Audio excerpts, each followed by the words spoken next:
Buff Nation, it's Friday. Free for all Friday. What up, Buff Nation? What up, BW? Beat all my bandwagon buffs. What's going on? I hope everybody's having a wonderful day. Hey, and I hope you had a wonderful week. Whatever you do for work, whatever you do in your living to make money to feed your family, I hope it's been wonderful this week. Welcome to the show, guys.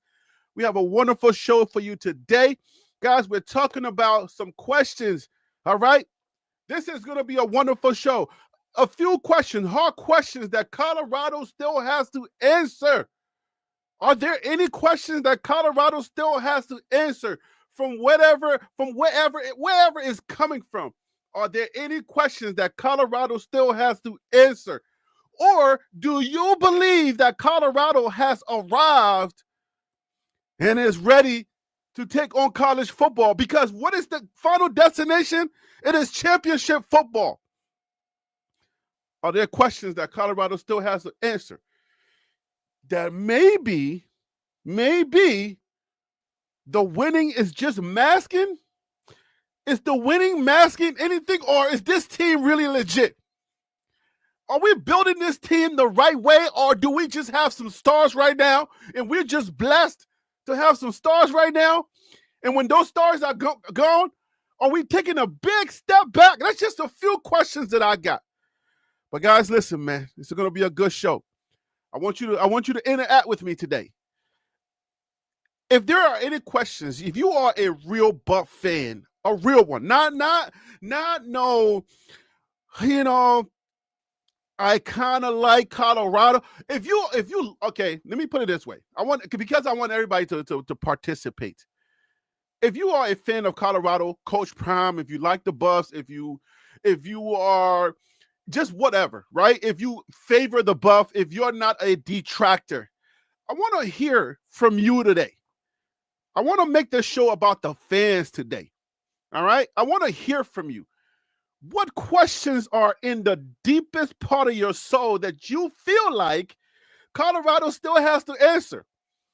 If you're not satisfied, if you're not there yet, if you haven't arrived, but you're a Buff fan, and you're like, you know what, we're winning, but I'm just like a conservative fan, and I still see some knick-knack, paddywhack, give a dog a bone or give a Buff a bone. I got these one little questions that Colorado still has to answer. Let's talk about that today. And then, I'll give you, as we're accustomed to do here, during the season, I give my guys some PFF to break down the competition and they tell me the numbers, and we'll do all of that. But I want to have some fun today, man. I want to have some fun. I want to know how this community feels. I want the conversation, because it's Free for All Friday. I want it to be chat-led or comments-led. I want to talk to you in the comments. I want to talk to you in the chat. And then if you want to come on the panel, you know how this works, guys. Come on now. You've been around here long enough. And if you're new, just look on your screen, guys. I put that at the beginning of the show. And if you go a little deeper into the show, you may not see it because it's an overlay. It's a screen overlay. But the email is right here. jointlplive@gmail.com. It's the email that you're going to email me. And then I send you a link. You click on that link. You come onto the show. I will see you in the green room right here on my computer screen. You come onto the show. And then we have this conversation. And then if you're able, I know a lot of y'all are at work. And this is our new time. We start at 11 a.m. on the East Coast. Some of you are at work. If you're on the Pacific time, West Coast, if you're on those other sides, it's probably mad early, so you're not at work yet. So join the conversation. X-Men is already here. X-Men's having a conversation. I see Phil So Real in the chat. Let's go, guys. Let's have a conversation today. I want the conversation to just be a little bit looser. You know what I'm saying? Let's talk like a soap opera today. Let's have a little bit of fun. You feel me? Let's have a little bit of fun, okay? What questions do you have? What questions does Colorado still have to answer from your standpoint? Let's talk about it. X-Men, what you talking about? How you doing, X-Men? How is South Africa, man? How are y'all taking this Trump presidency thing? Don't talk about that. Are y'all excited that we got a new president running the ball? LOL, we haven't answered. X-Men, that question really has been answered. That's the first one we can talk about. X-Men wants to start the show by saying we haven't answered the question of running the ball. Let me tell you why I feel like, right? I can have some rebuttals, why not? But I feel like that question has been answered. So here it goes. If you are a running back, let's say you're an elite running back and you want to get to the NFL and you're looking at Colorado. You're in that, you're going to jump into that transfer portal because your last team didn't do you well. And you're like, man, I want to get some playing time. Is Colorado the right home for you? Let me give you this is X-Men. He's one of our constituents. He's from South Africa. So X-Men, this is the message that Colorado has sent. This might change, but this year, Colorado decided, our makeup, who we are, how we are, what we are about. I don't know if you want to call us air raid or whatever you want to call us, because you guys got to remember, my football knowledge is a little bit limited, so I try not to, try to sound like I know football.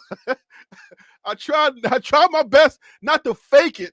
All right. What I do know, you would tell what I know on this channel, okay? Because I lean in on what I know. And what I don't know, you will hear me ask a lot of questions. All right. But we throw the ball a lot. So Colorado has decided we are a throwing team. We're not one of those teams we're not a Saquon Barkley type team.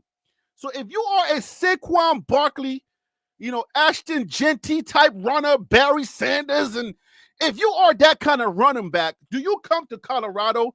I don't want to have this conversation by myself. Make sure let's try to get a new person to come onto the show today. But one of my guys is ready to go, so let's go ahead and bring him in. And you already know this guy. Phil So Real. What up, my guy? How you doing today? Man, peace and blessings, man. Happy Friday to you. Listen, it's Friday. I got to speak to the team if I can just take 20 seconds, if you don't mind. Go ahead, man. Go ahead. Listen. You deserve it, man. Phil, you deserve it. Thank you.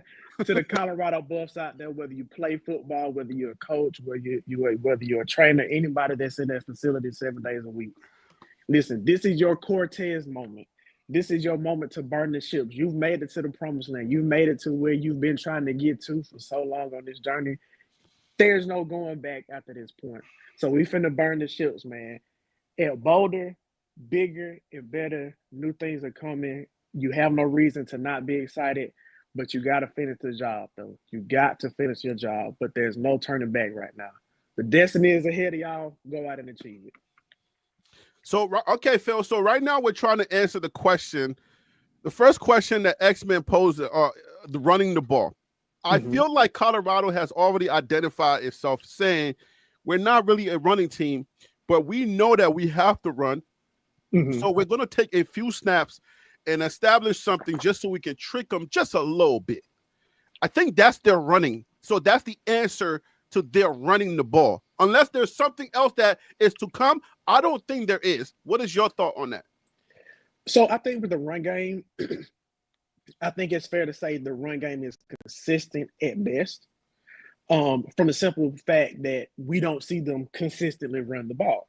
Now, there are times where when we see them commit to it, they can be successful. But I think with Colorado, what I've noticed, they find out fairly early on if they think they have an advantage running the ball. If it's a game where they feel like they can run the ball, they'll lean on it a little bit more.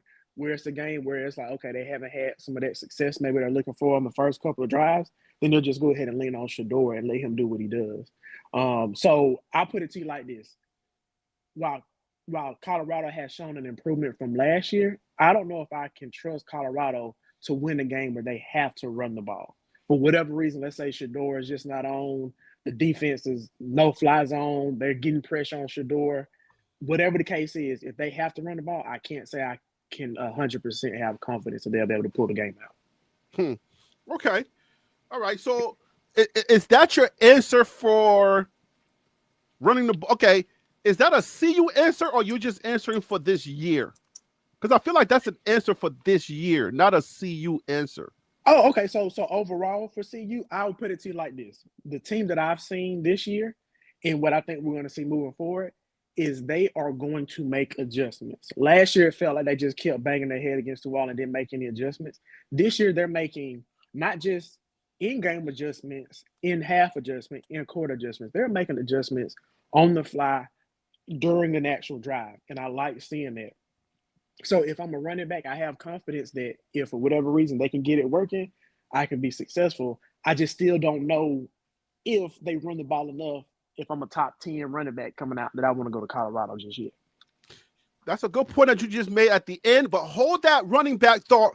Hold that thought for a second. We're going to go a little bit deeper into it. And I don't want X-Men to dominate the questions because he got like 3 or 4 questions on the block, like he was part of the planning committee or something. He understood what was going on. But X-Men, you on your job today. You on your JO.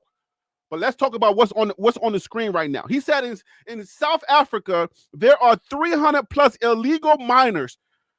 First of all, how are y'all dealing with illegals? I thought America was the only place that deal with illegals. Anyways, every country has illegals. Every country has illegals?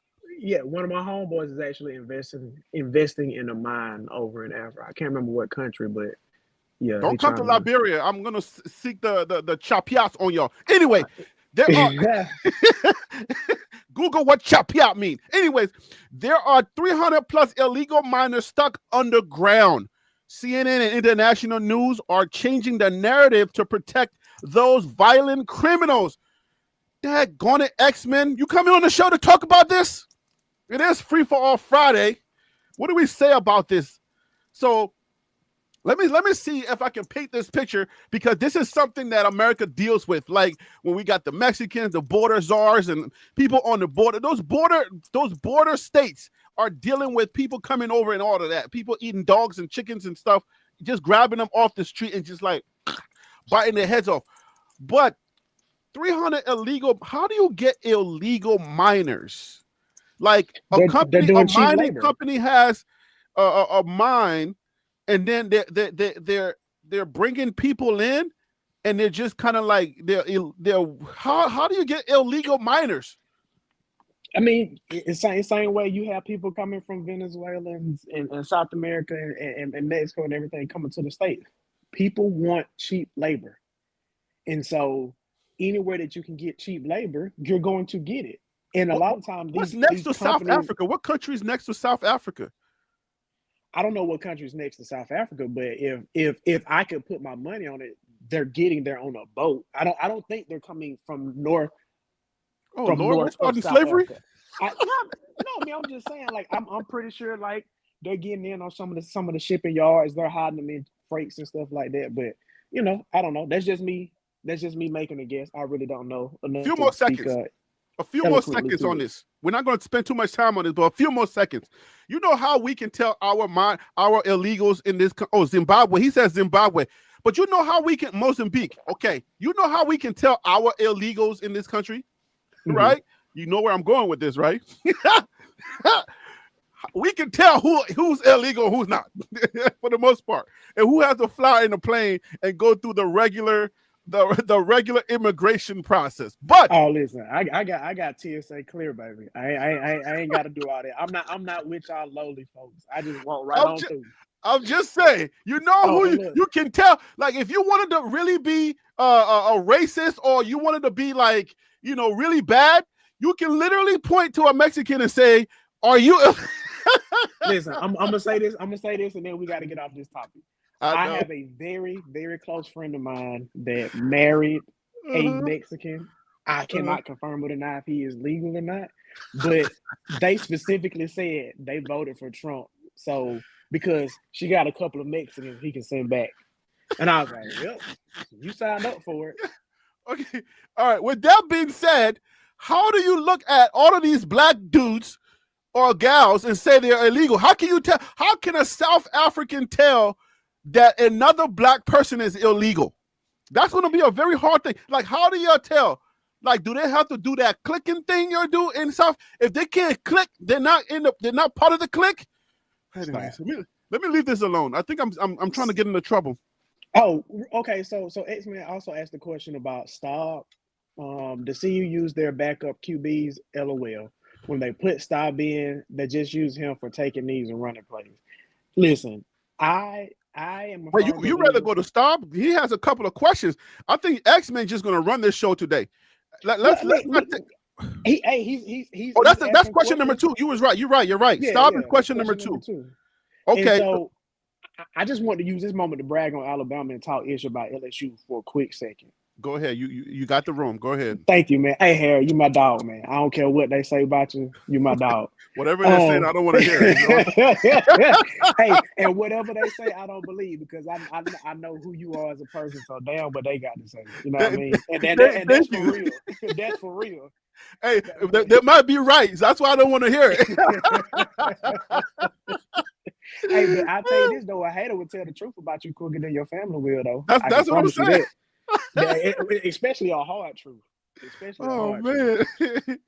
But listen, so that is a good question about putting backups in, and I just want to brag for a little bit with Alabama the way they blew out LSU 42-13 Saturday. You know, they emptied out the stadium. It was like 8 minutes left in the game. They went ahead and put their backups in on offense. 8 minutes left to go. That would be a crime in Colorado. But they put their backups in, and they still scored a touchdown with their backups in. But this was the funny part. Brian Kelly with like 1 minute and 20-some seconds left to go. They still have their starting offense in. Bama has most of their backups in on defense, especially some of their secondary guys. Mm-hmm. And Alabama ran, threw a jailhouse blitz at them, right?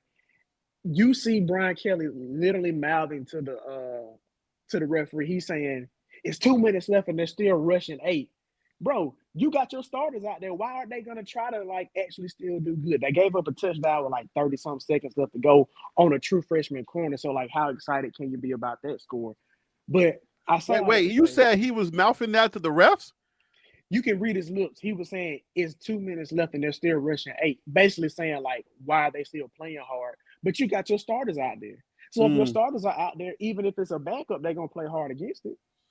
That's true. Let's bring on DC. He might want to add to the conversation. DC, what up with you, man? Thank you for calling in. I appreciate you, brother. How you doing? I'm doing fantastic, brothers. How about you guys? Doing well. We're good over here. Sweet. So let's get into it. Give me that question again. So right now, I think what we're talking about is, first of all, do you have anything to get off your chest about what this entire topic before we get into X-Men? Because X-Men is running the show. He kind of understood. It's like an African spirit we have. He understood the spirit of the show, and he just gave us straight 3 questions that are in the spirit of the show, and that's what we're dealing with right now. Do you have anything to get off before we get into it? No, I think he's on it. Let's continue. Okay, so Ryan Staub was question number 2. That's where we at right now. Does CU use their substitute QBs when they put Staub in? They just use him for taking the knee or running plays. So if Colorado is in a position winning the game with, let's say, 2 or 3 touchdowns, and we know that Shedeur is leaving, do you think it's time to at least give Ryan Staub some reps so that we can see what he's really made of? Yes. Please don't do that. Yes. Give me more than yes. I wanted the dramatic pause in there. All right. Right. So here's the thing. One, you got to retain them.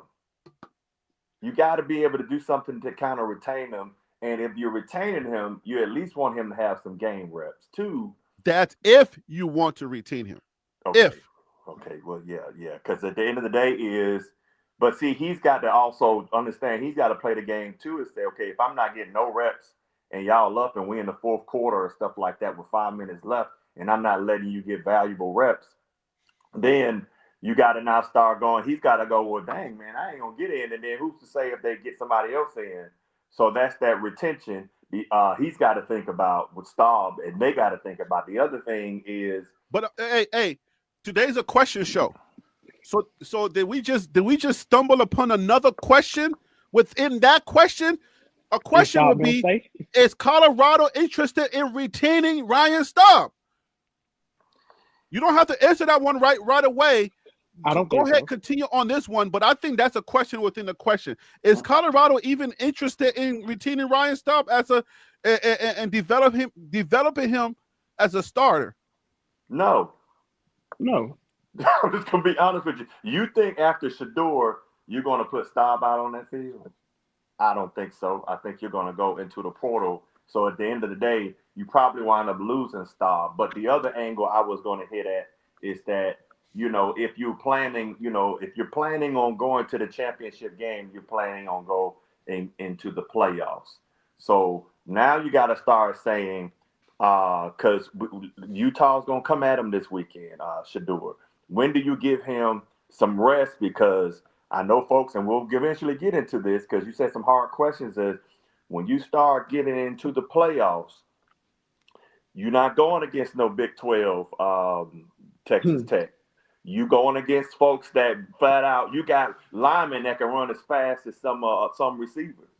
So you're going to have to, and linebackers that can hawk you down. So that's the thing is, do I now start having to give my starters somewhat of a break because I'm about to go into the belly of the beast? Hey, I'm sorry, real quick. DC, I know you from the country because you said hawk you down. Man, that just made my heart smile. I ain't heard nobody say that in a good minute. You about to make me sound real country now, but man, that made my day right there, man. That made my day. You're about to geek out on country language over here. I mean, I'm just saying it's something that I hadn't heard in a while, man. But yeah, hawk you down. That's what happened out there. That's what happened. But can I touch on that whenever you get finished though? Yeah. Go. DC, are you finished? Because Tim, not Tim, but Phil's ready to go. Hey, Tim is in the building. Dallas is in the building. What up, Tim? It's good, Tim. No, so with Staub, I mean, yes, he came in and played good against Utah last year. Wait. Before you get too good into your what's her name? Why you got your picture with your now wife? Did you do something? No, are you in trouble? No, because so at the end of the show, I was gonna point out it's been 7 years since Alabama. Well, it's been 7 years since I went to the Alabama versus Mercer game. Alabama plays Mercer this weekend. When I went to that game 7 years ago, that was the year that they won a national championship. So I got to see Tua Tagovailoa play. I got to see Jalen Hurts play. I got to see Mac Jones play. I got to see Najee Harris play. All those guys that were on that team that won a national championship. And also, my wife got her PhD from Mercer, so it's kind of like a family divided type situation. So I was just paying homage to that. So you're saying from 7 years ago, how long you gonna keep your wife's picture up? Because you know how you are in this show. We got a narrative going about you. Oh yeah, you talking about my roommate? Yeah, I'm gonna take a picture down after today. Yeah. But I'm saying, wow. I'm just paying homage to the game. You know what I mean? That's all. That was my first time going to Bryant-Denny Stadium. I had a wonderful time. Really, you like Jay-Z and Beyonce. Y'all, everybody needs a relationship like Phil and his wife. Okay, all right. Find yourself a nice Jamaican or island girl, because then you can say whatever you want to say. I don't know how they do it, but hey, I wish I had it like them. I'm gonna write a book. If Steve Harvey can do it, I can do it. All right, say your thoughts, and then I got CU fan, or he was just here. He's gonna come on later, but go ahead. No, you got. I'll make it quick.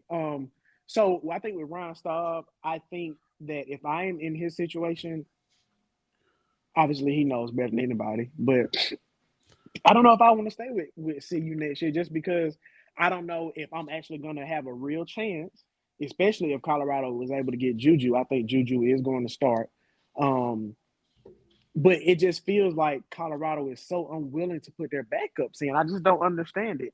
And why wouldn't you want your backup quarterback to get some real live game situations to where, at the very least, they know what it's like to run wing right, slip bubble, double banana, or something like that. You know what I'm saying? Like he needs to have those opportunities. And unfortunately, Colorado hadn't had really that much of a cupcake schedule for him to be able to get into the game. So right now, I just don't have enough confidence that Staub could do the job. God forbid Shedeur sprains an ankle, he has to sit out for the Kansas game or something like that. So let me just remind everybody that's coming on new, please hit that like button. If you haven't subscribed, punch that subscribe button. But today's a question show. It's seeming like the more we talk, the more questions come out. What are the hard questions that Colorado still has to answer? If you are a Colorado fan, if you like Colorado, whatever level of fan you are for Colorado, you just like them, you got a different team, you just like, whatever level you're on, are there still questions that Colorado has to answer in your head? Are there questions that Colorado still has to answer? And my guy from South Africa, X-Men, all right, he's put 4 questions on the table, and thank you so much, X-Men. But please, if you are in the chat or you are going to watch this after the show, we still want to have a communication. We still want to have communication. Let us know what questions you still have. You're like, we're winning, but something is bugging me. There is just one question. X-Men talked about Ryan Stubb. There are now questions that are developing within the questions that we are trying our best to answer. So, with that being said, let's go ahead and bring on Tim. Tim Dallas is in the building. Tim, what up, my guy? Thank you for choosing to call in today. I appreciate you. How you doing, man? Hey, I'm good, Harry B. How about yourself, sir? What's going on, well. Phil? Everybody got a new photo today. You got What's your good, G Tim? photo on. Now you got the gangster photo on with the one leg up on with the Tims. Hey, your name is Tim. What's up, man? What's up with the photo? Explain this photo. Man, my daughter had we did a 90th theme skate party. Okay. And they had we had to dress like the 90s, and I brought back the crisscross look. I thought that'll make her day, so it turned out pretty good, man. So that's the whole thing behind the picture. Oh, okay. I thought you were trying to dial in your best Coach Prime, gold chain, gold necklace, G'd up. You know what I'm saying? I thought you were trying to take it back to New York. I don't know. Yeah, man. I bought some of that New York flavor with the Tims, man. The Desert Storms back in there. Hey, I bought me a pair of fake Tims in college one time, man. They last me for about 6 years. Wait, you said fake Tims? Hey, yeah, man, I was on a budget, bro. I was bootlegging. No, hold up. You can't do that now. You said no. Hold up. You said you bought fake Tims in college. Yeah, this was back in like 2006. I was off campus at the time. So yeah, 2006, 2006. Oh, you were off campus. Okay. So nobody had you went to class and then you went to work after? I went to class. I went back to my apartment, and then I went back on campus for band practice. And you was walking in those fake Tims? Not at on the HBCU campus? Nobody knew the whys. Harry, knew the whys. Harry, they was baby Tims. They was the Disney Tims. They're called Symbolist.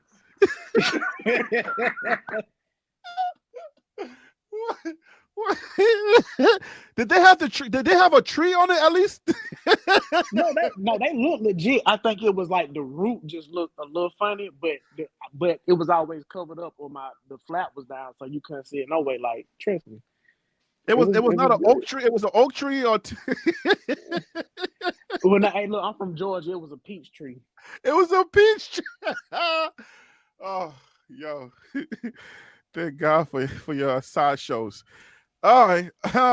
So ICH wanna question y'all. Please name me a team that you've watched this entire season that has been putting in their back up QBs just to get experience when they have a 2-score or less lead. I'll wait. He's waiting. I got it. Nobody does that. No, but hold on. But nobody does that, and nobody made the argument that that's what they do. The argument is that once you're up, get your starters out the game. If the game is over with, get them out and be through with it. The idea isn't just a cherry pick when you want to put Staub in, and if that's what you interpreted from the conversation, then I don't know what to tell you. But that was never the argument. Hey, Right. repeat that question one more time. I'm sorry. So, okay, this is what we're talking about. Ryan Stubb, does CU use their substitute QBs? When they put Stubb in, he's used as just to kind of kneel the ball. I think if you're going to kneel the ball, you just keep your starter in to do it. I don't know why they're not going to try to push Shedeur. Is that what you're trying to negate? Pushing Shedeur down while he's trying to kneel? But if you're going to you don't bring your your substitute quarterback in to just take a knee, right? I usually see the starters take a knee. Maybe that's just me. But yeah, that's the question.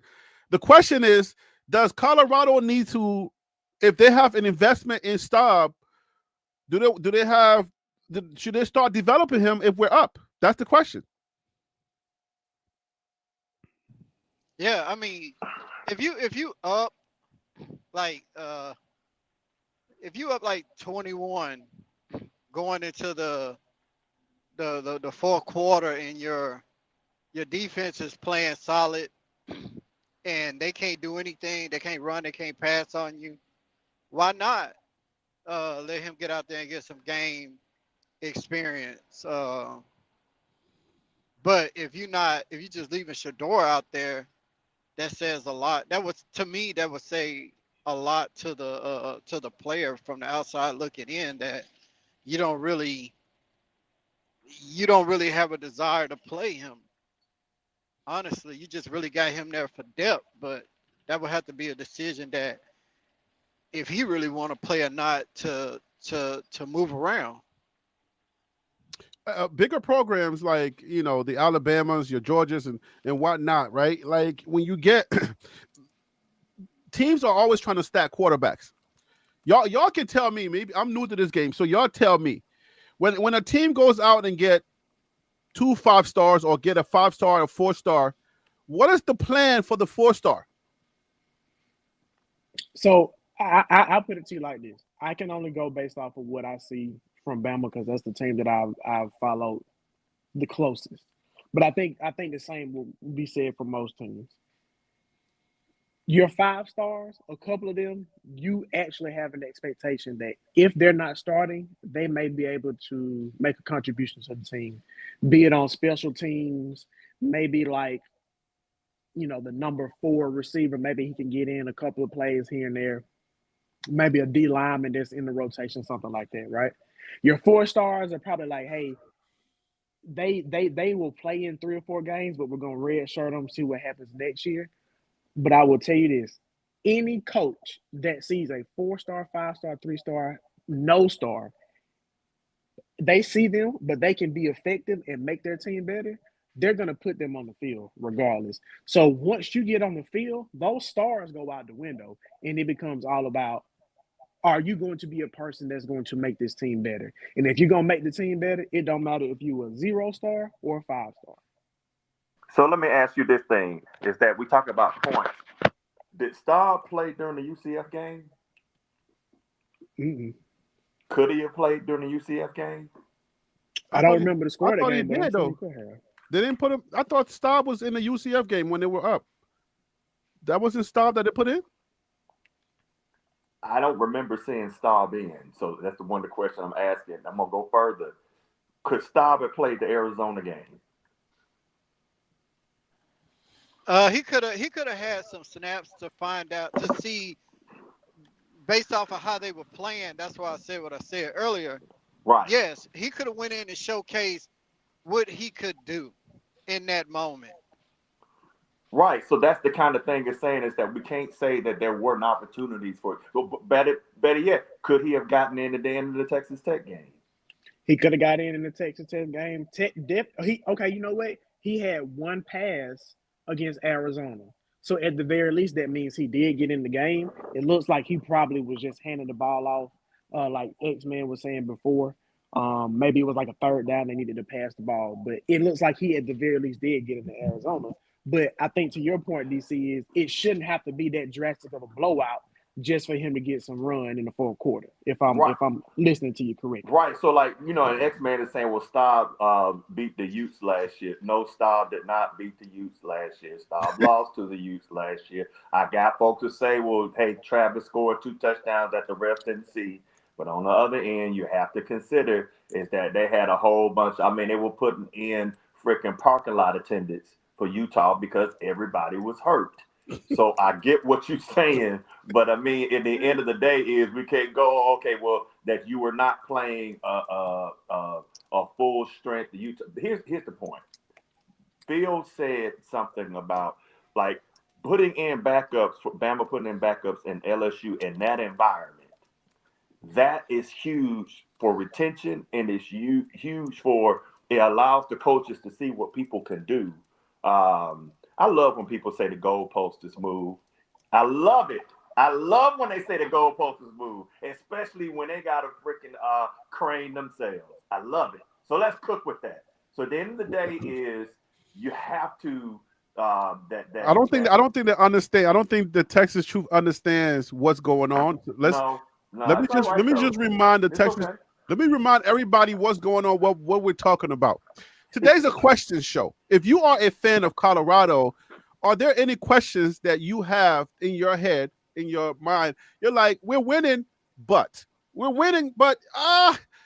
I'm still kind of thinking about X, Y, and Z. And X-Men, one of the constituents of the channel, brought up the fact that Ryan Stubb, are they going to play Ryan Stubb and X, Y, and Z? So that's what we're talking about. So it ain't just something like we're not questioning Coach Prime or nothing like that.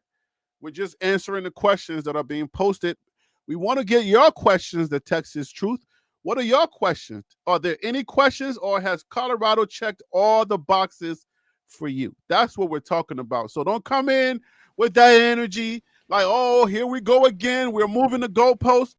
Colorado's not playing their QBs and everybody else is. That's not what's going on. Calm down. I want to smoke the Texas Truth. I want to smoke today. We made peace. We made peace last week. Now I only want problems. I want problems. You want problems. Hey, can I say something real quick to that? You want to take away the peace and get. Let's get to it, baby. Let's get to it. Go ahead, Tim. Hey, I like the drama. Don't forget. I need the drama for this channel. Okay. He's saying that. Or who raised the question that no teams play their backups? I'm not sure who raised that question. IHC says, yeah. IHC says yes. Well, you got Texas who play their backup sometimes, and Manning, and he's talented. But wait. Is Manning really a backup? Really? Yes. You think he's a backup? He's not a starter, so what is he? He's not a starter. He's a backup. Yeah, I mean, but you're right. You're right on that technicality. I'll give you that. Yeah. But Manning is like remember how Phil always saying the heir apparent? The heir apparent is in your house, on your team. So when you have the heir apparent, then can you really technically call him a backup? He's just waiting for you to break a nail. I mean, he's broken nails. The starter has broken many nails, but they put him in there to see what he can do, like DC was talking about earlier, and they see what he can do and how he can handle certain moments when you playing a big school like Georgia or Alabama or LSU or Ole Miss or Tennessee in their house, and you able to control the moment. Now we see what we have. So Tim, can I ask you a question? You and ahead. Phil, and this is probably a mic drop afterwards. Do you ever remember a championship game where it was going back and forth, and that a backup came in and threw a dart pass to win the game? Did that ever happen? Yes, it happened at Alabama when exactly. Hey, Tua Tagovailoa. You gotta be careful with these Bama boys lining you up. You didn't see that coming, Tim? Well, I knew it was coming, but okay. I mean, we could be the thing about the SEC. We very critical of each other, but we understand. Yes. You dig what I'm saying? We respect it because you don't have no choice but to respect it because it's proof in the pudding. But yes, Tua came in and lit things up in that game and won the game for Alabama. I mean, and started after that going forward. He was the man. Right. So that's the point of saying is that does this happen? We've seen it happen in the biggest game of it all. So it does happen. So I get what you're saying comparing. I guess the thing I'm saying also is that, okay, because see, that question, with the point the Dexter Truth is asking, and just letting you know, bro, I want the smoke too. I got my fire truck outside. I'm sticking the ladder up. I'm coming in. Let's go with it. The point being is that that's a good question. Because if you don't have, because now you get into a whole nother thing that goes into this show. some hard questions. Why don't you have a 4-star backup? Why don't you have a 3-star backup? Hey, let me. Hey, hold that thought while you're thinking. I don't want to keep CU fan in the green room. CU fan, welcome to the show. Thank you for calling in, brother. How you doing today, brother? Good. Thank you, Harry, for having me, and for the panel. Thank you, guys, and hope everything is well. Channel. I love it when it's nice and lively.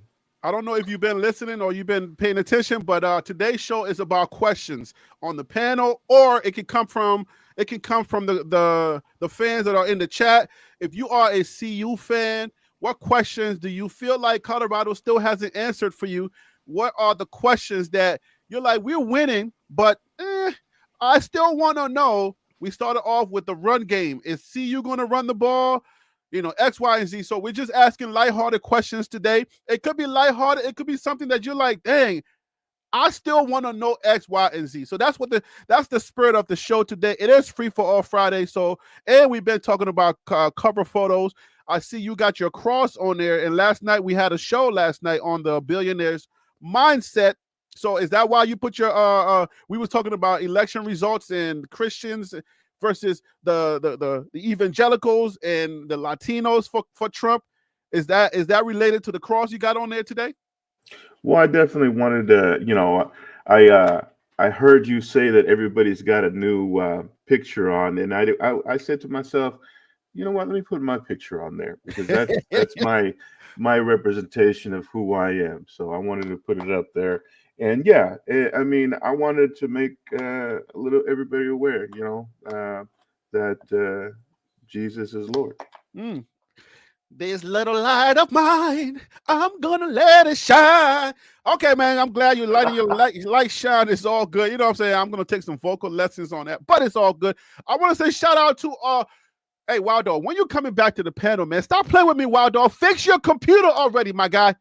My goodness. Anyways, Wild Dog, I'm sure it's probably something else. You'll probably be on the panel if you could. I know you're good for it, so I'll forgive you for now, Wild Dog. Whatever's going on, if you need me to pray, brother, send me an email if you can. If not, just give me a thumbs up in the chat if you need me to say a little prayer for you, because we need you back on this panel. All right, let's keep it going. Let's keep it moving. Let's get off of Ryan Stubb. I think we've kind of is all Ryan Stubb questions. Is everybody good with the Ryan Stubb stuff? Can we move on from Ryan Stubb real quick? Yeah, he's a non-factor. He doesn't matter. He's Hey, I know you want to get off. I just wanted to raise one question. Okay. Just one question? This is a question show. Yeah, yes. If one question, and it's hypothetical, and it's probably way out there in left field. Okay. Long as you don't get my show canceled, I'm good. No. Okay. For the sake of the argument, we're talking about Shedeur and Stubbs, right? Yep. Say, for instance, Shedeur decides to come back, and they give him $10 million NIL deal, right? Mm-hmm. And they pick up 5-star Julian Lewis. Now we have a legitimate backup to Shedeur. So you mean like the Texas problem, the Texas issue that's going on right now? Right. Okay. So do you work him in periodically with Shedeur? No. If you're his dad, would you put your son in a situation like that? No. If Shedeur comes back, Shedeur ain't going to the bench. Shedeur ain't sitting down even when the defense on the field. He gonna be standing up, getting ready to go back out there, because it's gonna be his Heisman run. He's gonna be the greatest quarterback of all time. If Shedeur comes back, to me, that will signify daddy ball. Because I don't think there's any reason for Shedeur to come back to Colorado. So if he comes back, they are going to let him play every single snap he can. Hey, but Phil, what if behind the scenes they get word that his draft stock is going to go down, or he's going to go to like one of the worst teams, and his dad is like, that ain't going to happen. Come back here and let's wait it out. Yeah, let's get this $10 million. Right. Let me ask you a serious question. So we just gonna keep asking questions all day, huh? No. This isn't a bigger question, but this is a question to your question. I've been learning from you. So you said, what if he has to go to the worst team, right? Uh-huh. Based off of the NFL draft, who gets the first pick in the draft? Isn't it the worst team?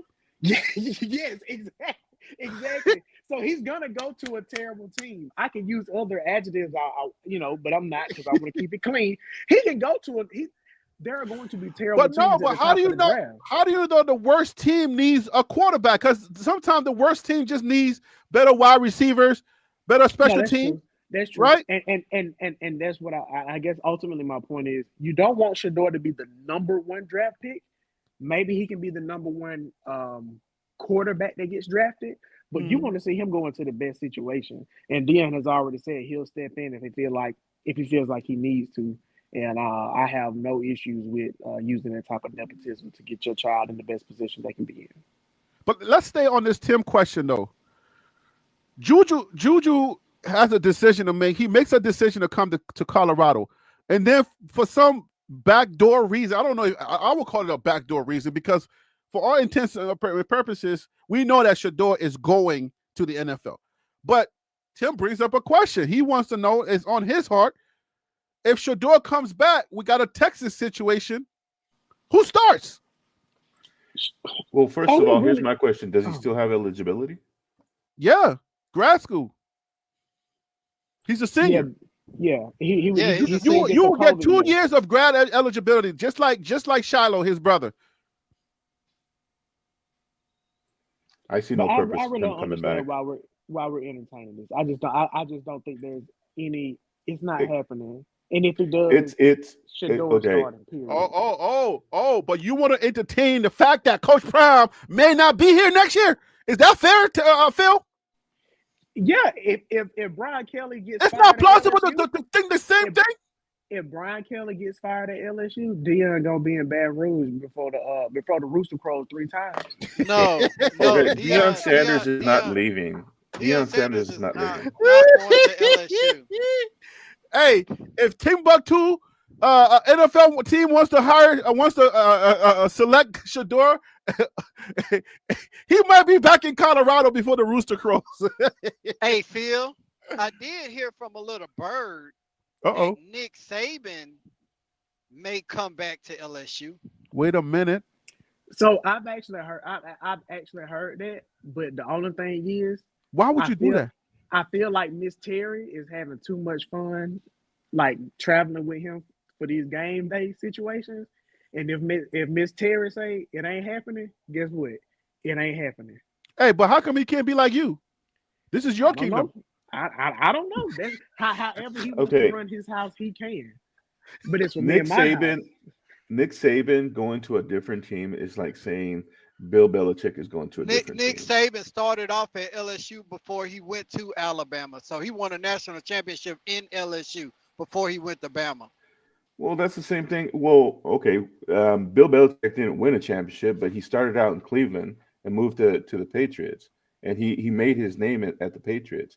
After all his entire career making himself an amazing coach, he's nowhere else. I mean, Nick Saban is doing commercials, doing commentary. But everybody should know why Bill Belichick is not coaching. Come on now. Everybody should understand why he's not coaching. If you are an NFL, if you follow the NFL, you should know why he's not coaching. He wants the keys to the kingdom.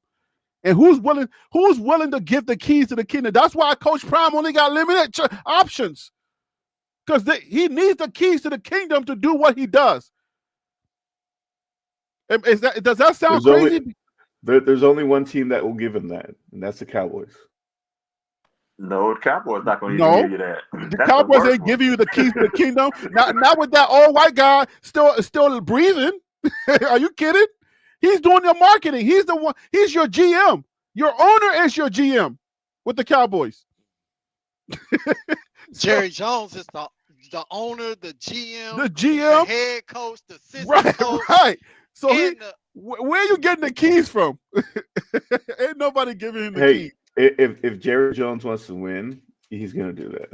Especially someone that has such a good connection with him. bruh. let me I've tell been you a this real Giants fan quick. forever. I've been a Redskins fan, Giants fan. So you know the Cowboys are well hated in my circle.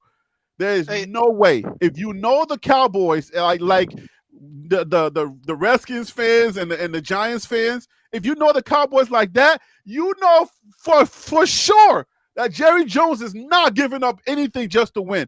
He will literally tell you, "Go kick rocks. I can find other ways to win." While I'm Jerry still Jerry Jones is winning at the box office. As long as that stadium is packed, like it's Yep. going to be packed, probably half of it tonight for that Tyson fight. Long as he can get WWE to pack it out, monster trucks to pack it out, high school State football championship. championship games to pack it out. He do not care about nothing else. Long as that Amen. money is rolling in, he Yep. could care. He wouldn't care if Dallas Cowboys lost every game until Bruh. he died. They sell more jerseys on Saturdays and Sundays than any other team in the NFL. That's America's team. Why are we giving this old white man so much power over this show? We need to talk about Colorado football. Wait. Do you have an NFL team, Phil? Because I know you're a Steelers. baby. Huh? Pittsburgh Steelers. Oh, you're a Steelers guy? So hold on. Let me ask you a question. This is off topic, but you live in where you from, bro? Like You know originally. Alabama ain't got no NFL I live team. in Georgia. You live in Georgia? Are you from Georgia? Born and raised. So, but you don't support nothing Georgia. So what's happening? It's a little bit of rebellion against my dad because he's a Hawks, Braves, Falcons fan. I'm okay like with the that. Braves. You don't support the A or nothing. What's wrong with you? I mean, I love the Atlanta hat for sure. But as far as cheering for the teams, I didn't start cheering for Georgia until they got rid of Mark Richt. I told my cousin, I said, I love Mark Richt. He's a Christian man. He's a good guy, but he's he's not the right person for the job. So once Kirby Smart got there, I started kind of caring a little bit more about Georgia, but my heart is still with Bama. Pittsburgh Steelers. I played recreation football for the Steelers. I was the quarterback. I was number 10 at that time. Cordell Stewart played for the quarterback. Played for the Pittsburgh Steelers. He was a quarterback. He was number 10. So it just made sense for me to cheer for the Steelers at that point, and I just been rocking with them ever since. Yeah, I mean, anybody that gets you as a fan, they're getting a lifelong commitment. So yeah, all right. Pretty much. Yeah, all right. So who else got a question? Let me ask a question. Okay, Harry. you got a question. Okay, so my question. These are soft questions. These are not cancel Harry B show questions. Okay, let's not go into much. We want to have a little bit of fun today. No, my question would be Shedeur leaving. Mm-hmm. Juju doesn't come in. Is Staub our starter? Because he's the second string right now. Somebody said that other kid is a little higher on the depth chart than Staub. Well, when every time that pointing out Ponder, but I ain't seen Ponder on the field. But exactly, Ponder has not been on the field. Staub is the one that comes in. He's the one that's leading the second string. So he's our starter. Hey, this might be a Charlie Offerdo thing. Remember Charlie Offerdo? Remember the story? Coach Prime got this thing about him where he doesn't like to ruffle feathers within his leadership structure. So what he's gonna do is if he either, I don't know if he's doing politics with it, but he's like, if I give you X, Y, and Z, then I'm gonna ride it through until you can prove that you are not it, right? And then he might move on from you. That's what I've noticed about Prime, his leadership style. Like he's the type that he likes to coddle people. But Harry, can I get my flowers? Because I said Charlie Offerdahl wasn't going to be continuing to be the starter. That was just the olive branch to. That's because everybody was happy. saying it though. Everybody was saying it, not just you. A lot of people were saying he was not a starter. That mean that they were right or y'all are right? But if I say 2 + 2 = 4 and everybody else Here we says go it, again. and it's still no. My point is, if it's the truth, it's the truth. If it's right, it's right. It don't matter if it's the cool thing to say or if you're being rebellious. If what I'm saying is true, what I'm saying is true. You get your flowers. You did say it. You did say it. Running back. Period. Hey, but Phil, listen. I still don't know that they just like I feel like the Dylan Edward him. I feel like Charlie's run style can work for a running team, because a running team has developed. What was the team that we were talking about? And I was like, oh man, I wish they could coach like what was that? Was that Ohio? What was the team that I was talking about? I think it was Ohio State when they were doing. No. It was Georgia Tech, bruh. I feel like Miami. Yeah, it was Georgia Tech, because they have so much scheme. Like the schemes were like confusing me, but it was so fun to watch. They were trying everything in the book. Colorado, as a running team, don't have nothing. But see, Harry, it's hard. That's the thing when people say the portal. All right, all that movement and shifting, it takes time to develop that. It's going to be difficult to do that when you're just heavy portal, where you're having like Colorado has. But hold that thought. Let me finish my thought, and then let's see if the two thoughts align, because this is what I was going to say. I think a run-focused team has specific run schemes, right, that will benefit a running back. Because I feel like Charlie Offerdale is a good runner, but he's just unfortunate to be on a team that does not have good run schemes, right? They're looking for a Saquon Barkley or somebody that can just create their own. If there's nothing there, can you still run the ball? And Charlie's not that type of runner. But I'm saying, like, yo, is he a good running back? Yes. Look at Dylan Edwards. Dylan Edwards is being utilized correctly over there at K-State. But if he was still here, do you think that he would be as successful as he is? Yeah, but he's Dylan Edwards is a running back that is mainly used for the pass. You don't see him used mainly for the run. That's not true. That is incorrect. What I'm saying is, if you watch multiple K-State games this year, like I have, you will see that he's not they're not just passing the ball to Dylan Edwards. It's designed runs to him. It's designed runs to him. And that's what I just said. Designed runs, schemes. If you are on a team that is interested in running, then they're going to have specific run schemes for the running back, and they're going to study his style and say, oh, you're a good runner. You do X, Y, and Z. Let's design these specific schemes for you. But Harry, I want to say this. I want to point this out, because like when I rewatch Bama games, there's a couple of guys I watch that break down film, and sometimes, and what I'm noticing is sometimes a run play doesn't have to look exotic. It doesn't have to look creative to be a creative run play. And so sometimes it can be a situation where you create leverage by simply moving somebody in motion, and now the defense has one less defender on either side of the ball, and now you have the advantage running it to the right or to the left. And so sometimes just those simple things can turn a 3-yard run into a run that can maybe go to the house, or at the very least get you 20 plus yards. So I don't want you to look at the Georgia Tech offense and kind of see how they do a little bit of trickery with some of their run, because again, it is a very unique offense, and think that that's what you have to do to be successful. Sometimes you can do very boring things, but do it the right way and they be effective. So I just want to make sure I make that point. I just want to say shout out to my guy, John in Arizona. Buff since birth. That's my guy. You know what I'm saying? I met him over there in Boulder when I went out there. John is a good dude. We connected. He's a good dude. He started his channel, Buff since birth, and I've been supporting his channel. So when if you have an opportunity to go over there, Buff since birth, this is a buff guy. Like, this is a guy that has stories for days. So if you ever have a chance while you're scrolling on YouTube, just head on over there to Buff Since Birth and give my guy John a shout out and say Harry B from TLP sent me. Shout out, John. What's up with you? Okay. Is all hearts and mind clear on that question? Should we move on, or did I say somebody was going to say something and I cut him off? Are we moving on? That resounding quietness says yes. We're moving on. I had to go ahead. Step away, but X-Man did have a question number 4. If we're gonna honor him for asking all the questions.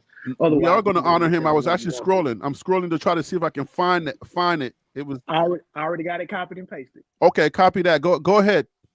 All right, it says so. Topic 4: why do PWI FCS programs play against FBS and get to play in the playoffs when HBCU FCS programs only play against other HBCUs? They don't get to go to the nationals.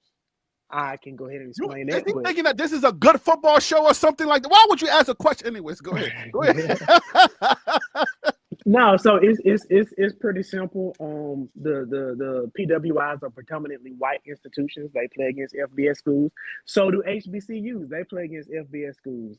It happens regularly. FAMU plays against Miami all the time. But the reason why they don't get to go into the playoffs for the FCS is because, unfortunately, the SWAC has a clause to where their conference champion can't play in any postseason games outside of the Celebration Bowl that they have that ESPN airs. However, if you are the runner-up in the SWAC or the MEAC, you can go to the playoffs. But that's basically why there's just a bylaw in those conferences that basically say they can only play in one postseason game, and that's the Celebration Bowl that they have on ESPN for the Black National Championship. Okay, so my question to you is why though? Why do they do that? So here's the thing. This is why y'all always hear me with major pushback when people begin to talk about like Prime and why he left JSU. Don't like start that again. Please don't get me. I'm not going all at the way least there. 5 subscribers. I'm not going all the way there. I'm just going to basically okay, thank you. Please do me a favor. I've been doing Yes. good this week, okay? I finally got to 1480. Please don't take 2 away. I'm just going to say is that 1380 actually. Right, you can't take one though as much as you love Prime, you can't take one side. There are always two sides. There's always two sides to the story, but then there's the truth. And that may be a mixture of both. So the reason why they don't is that, number one, the talent at HBCUs is not what is, it's not there to. So if I have to, let's say, for example, more than likely a HBCU will be a low seed. So you want somebody to get on a plane, which is an exorbitant amount of money, to fly to North Dakota State to get beat down. Because that's generally what winds up happening. You're paying to lose. So it's not financially beneficial to HBCUs to start getting into some of these other, the whole FCS playoff scheme, because the funding isn't there, and so that's why. And then because HBCUs make more money through things like Classic. Let's say, for example, like the big thing where Prime was, let's say Alabama State plays Alabama A&M in Birmingham. That's 60,000. Let's say the Blossom, Bayou Classic. That's huge. Those make more money. So one of the reasons why, I mean, yes, I know years ago you had like the Walter Paytons and stuff like that, but it's just not financially feasible for a Bama State to go all the way up to North Dakota. But it is because of the payout if they play FCS, like Bama went and played UCLA. Bama State went and played UCLA a couple of years ago.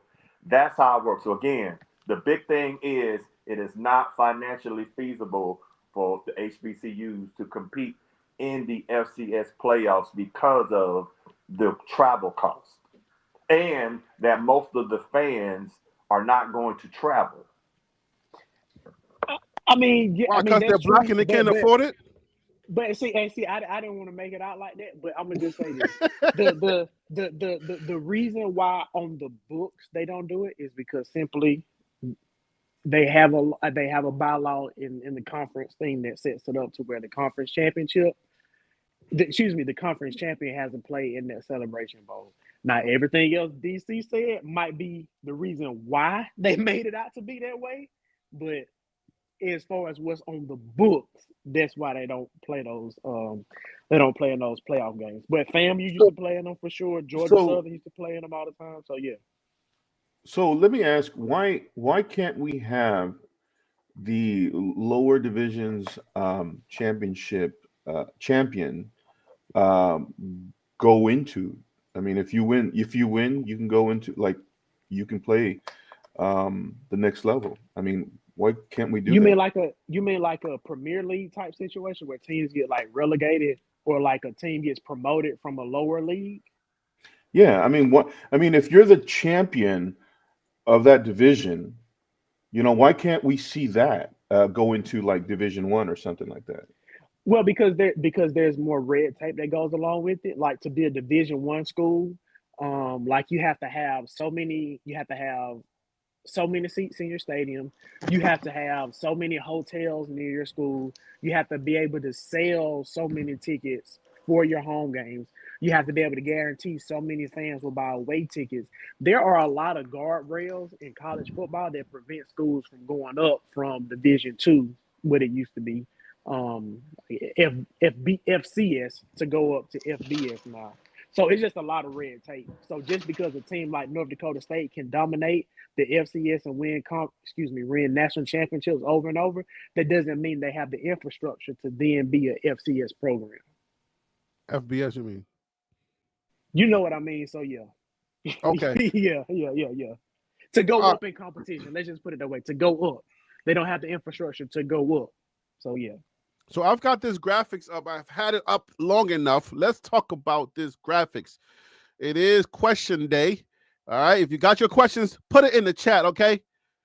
Which QB would you want leading your team? Dillon Gabriel. Okay, I know y'all CU fans here, so I don't even know why I'm asking this question, but let's see if we have anyone that's a little bit unbiased and can talk football. Dillon Gabriel has 2,848 passing yards. Shedeur has 2,882 passing yards. 22 touchdowns. Dillon Gabriel's 24 touchdowns. Shedeur 5 interceptions. Gabriel 6 interceptions. Shedeur. Okay, I'm not.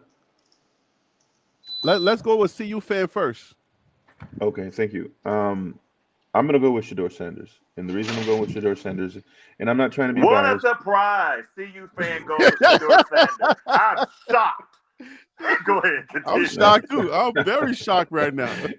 The reason I'm going with Shedeur Sanders is because of the fact that he does so much more with so much less, and because Oregon has so many 5 stars, so much.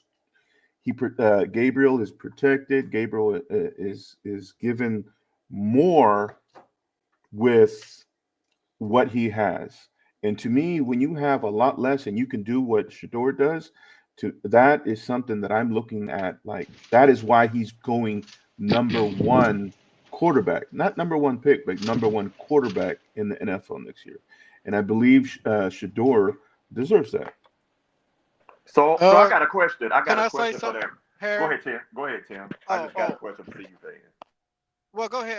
I'll let you ask your question. So my question is, do you think that as a football player, okay, because like you're looking at Shedeur and saying he does more with less, is this the way that we evaluate all quarterbacks, or is this how when we're comparing the two? This is how we're comparing these two quarterbacks. Okay, switch them.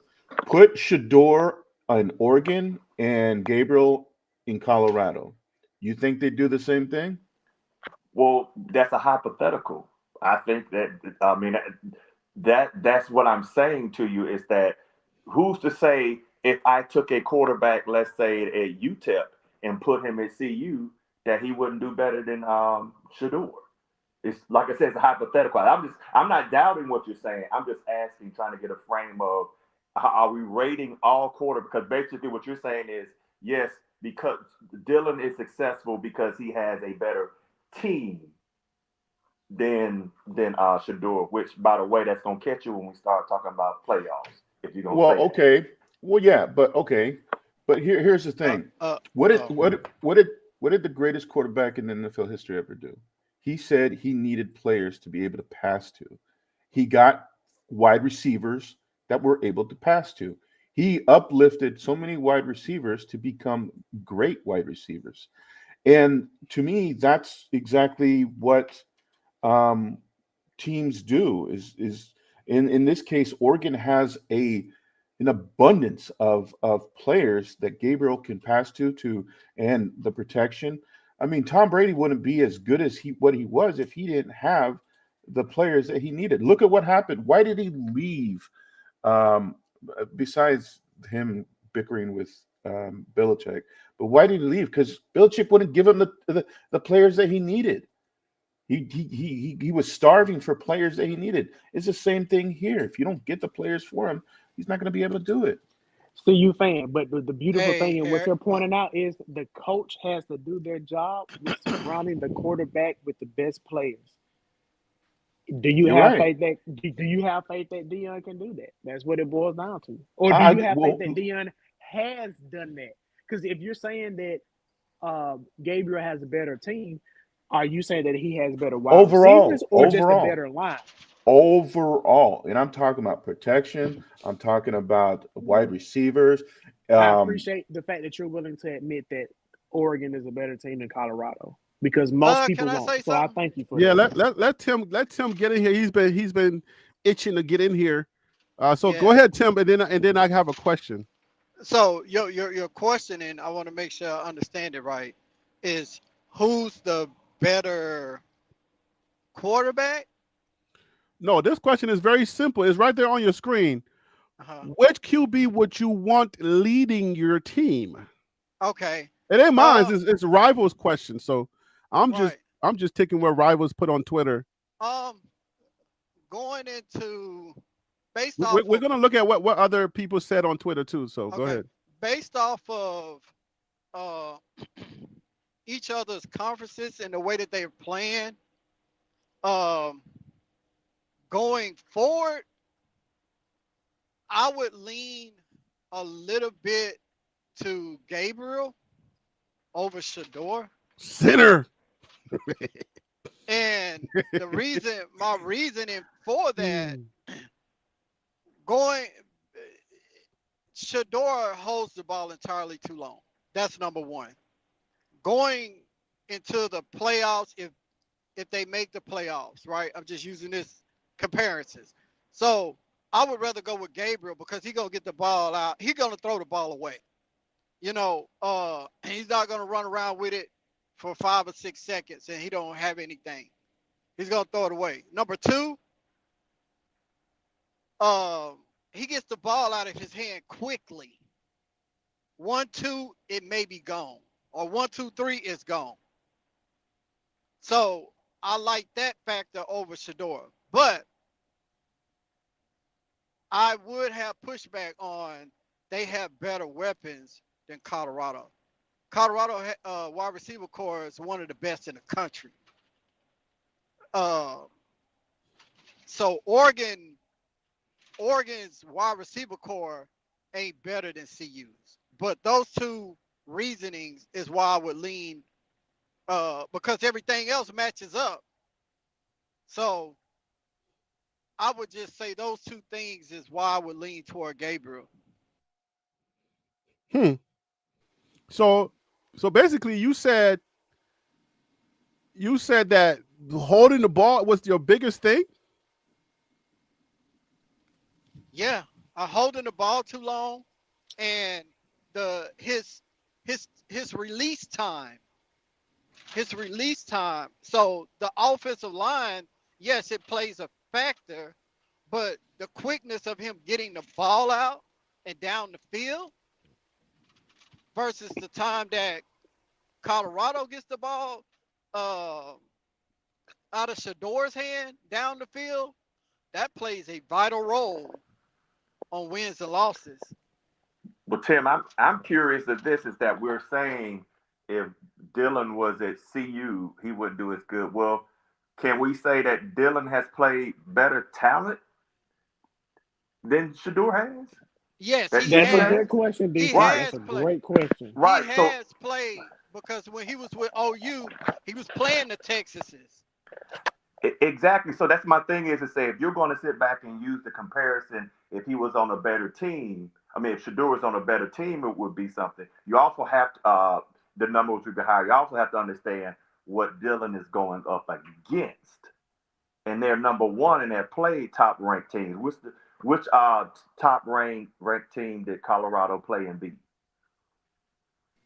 There isn't one, right? It's not saying that TCU. Colorado, right? It's not saying TCU. that. It's not saying was that last Colorado year. isn't right. It's I not know. saying that. I said it for a reason. He being funny. It's not saying that Colorado is not a good team at all. It's just basically saying is let's lay it all out there. Now, what do I think? I think Shedeur, put it like this. As far as where you were going, as far as like game, as far as if it's a formal game type of game management, I might give Dylan that slight edge. But if I'm in a situation where I need a team to go down there and score with like 30 seconds left, I'm picking Shedeur all day. So that's why I'm saying, because Shedeur has been proven that he can just pull a rabbit out the hat. I mean, and just knock it out. So that's why I give him the edge, because as far as like, it's the tangibles and the intangibles. Like if you sit back and say, like we have a debate of is Cam Moore better than Shedeur, I think that both of them are equal with Cam's slight edge, is because he has that thing of you have a puncher's chance if that guy's in the game. If the game is on the line, I'm picking Shedeur 10 times out of 10. All right, guys. So I have. So then- hold on. Whoa. Slow down. I have a question. This is the question of all questions, because this is a question show today. I want y'all to riddle me this. The number one thing that we continue to say about this team is that Shedeur is always playing on a team that we feel like is not necessarily championship team.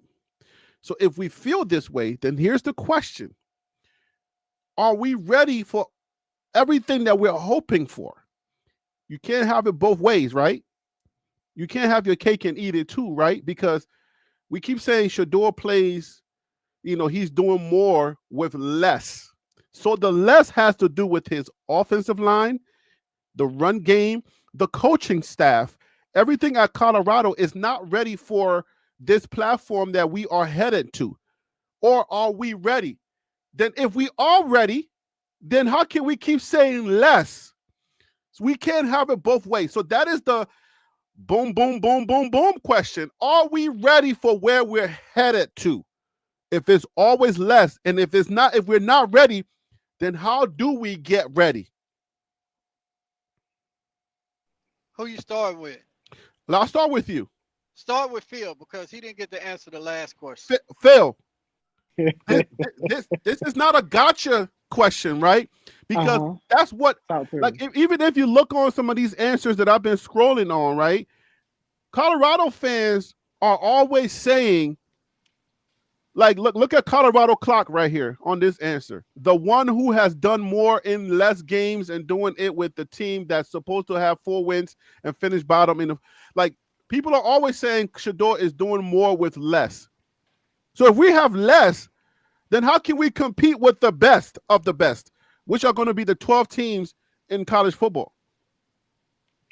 Well, first off, to answer your question, which quarterback would I take, or which one would I want to play for or play with? It would be Dillon Gabriel, because if I'm a teammate of Shedeur Sanders, that means I'm a player for Deion Sanders, and that means I got to listen to that Jungle Bunny music in the locker room before the games play, and I'm not for that kind of stuff. So I'm not for that. Why are you trying to ruin my show? Why you do this to me? It's Friday. It's Friday, Harry. You want the drama.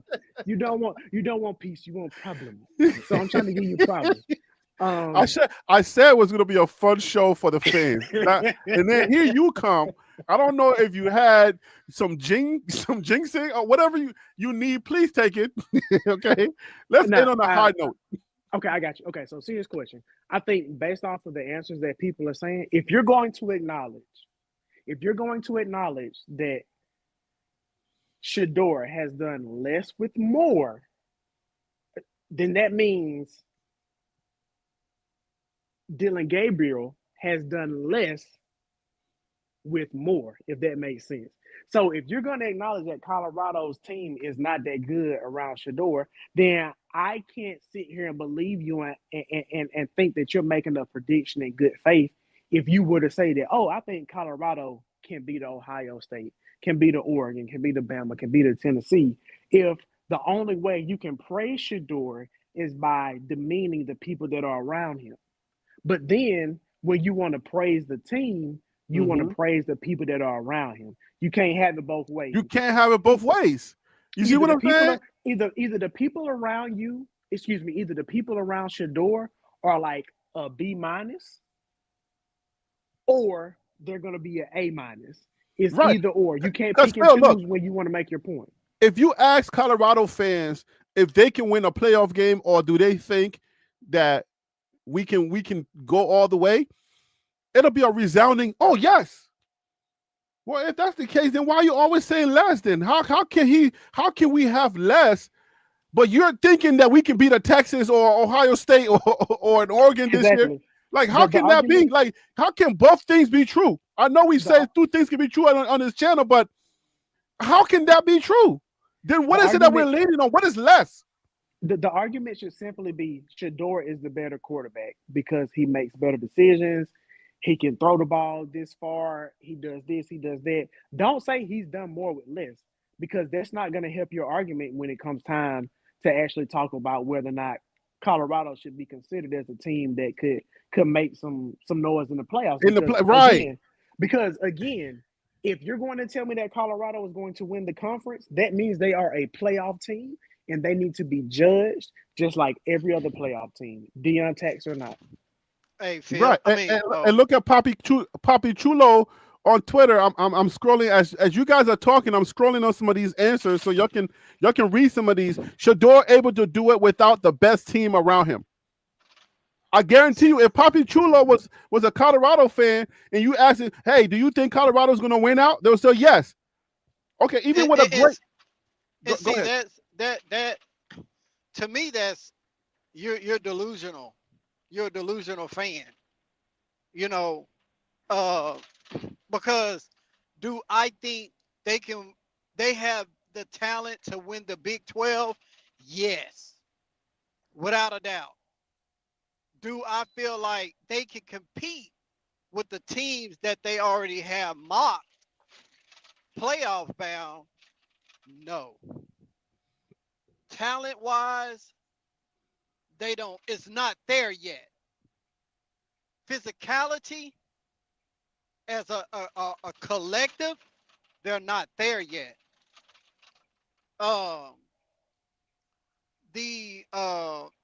The time of playing with one another is not there yet. So those factors would lead me to say that they're not ready to play. They're not ready for the teams that they may face if they make it to the playoffs just yet. Because in my opinion, it'll be a rerun of TCU Georgia. You think so? See, that's where I have to say, I don't know, my guy. TCU didn't have no Shedeur, no Travis, and no Black Bully. Those are just a few key factors that you're saying. Okay. Big 12. I use Travis for example. And you know what? I'm gonna do this. I'm gonna use Georgia, for example, and I'm gonna use Colorado. Travis is a talented athlete, correct? He played both sides of the ball. He's the best football player in the nation. Exactly. Okay. Now, with that being said, Georgia have athletes too. Physical athletes. So what you're saying is they have a lot more Travises than our one. No, that's not what I'm saying. I'm not saying that. What I'm saying is the body structure, the physicality of the body structure. He come across the middle, they hit him, he could be out for the rest of the game. It's what I'm saying. Go ahead. So you say he's posing? Huh? You say he's posing? No, he's hiding out in the Big 12? He's lightweight, bro. Hey, Harry, I'll put it like this with Georgia. And this is it. There are more people on Georgia's team that are closer to Travis's level of talent, then there are guys on Georgia's team that are closer to Charlie Arfidal's level of talent. And I'll let you Dang. make of that Why whatever you you doing will. that? Why? Because So are Charlie you saying Arfidal is not Charlie is the weakest he ain't link that on our dude. team? He ain't the weakest, but he ain't that dude. And I think that's fair to say. God dang. Hey, Y'all are, look, Charlie is like that one movie, Rudy. That's how I oh, look at come it. on now. Charlie can play. Charlie ain't no Rudy. Rudy was a guy that didn't know he couldn't do nothing, and then he got in for one game. Come on, y'all. What are y'all Hey, doing, Harry, yo? I'm gonna say this and I'm gonna shut up. Charlie Offerdall at the University of Georgia may be a special teams player. He's not even in the running back conversation. He's a special teams player at Georgia. Hey, I don't know, Tim. Georgia has some white boys playing running back and playing safety, so I don't know about that one. I'm But just saying, I they're don't not know. Charlies. They're No, not you're Rudies. right about that. They're a hell of a lot better than Charlie is, but I'm just saying because he's white, he could get on the team for Georgia. I'm just putting it out there. I know I ain't never gonna be able to prove this, but I'm trying to tell y'all, all right, just like I felt like last year was a pretty solid team. I'm trying to tell y'all, Charlie, if he had time left and goes to another team that focuses on the run, just like Dylan, I'm telling you, he can really show his talent. That if you really watch Charlie Offerdall, that kid can play some football. Yes, if he went to NDSU, he would be dominating. I agree. But why you send him all the way to the FCS though? Like why you had to do Charlie like that? It's a great. I think they're number one in the FCS, so I was favorable to him. But here's the thing. First, I'm gonna say this. I like Travis. I think Travis is a phenomenal player. First, I'm gonna say the Texas Truth.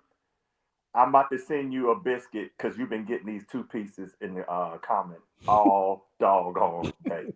So, but I got more. I got some wings frying if you need them.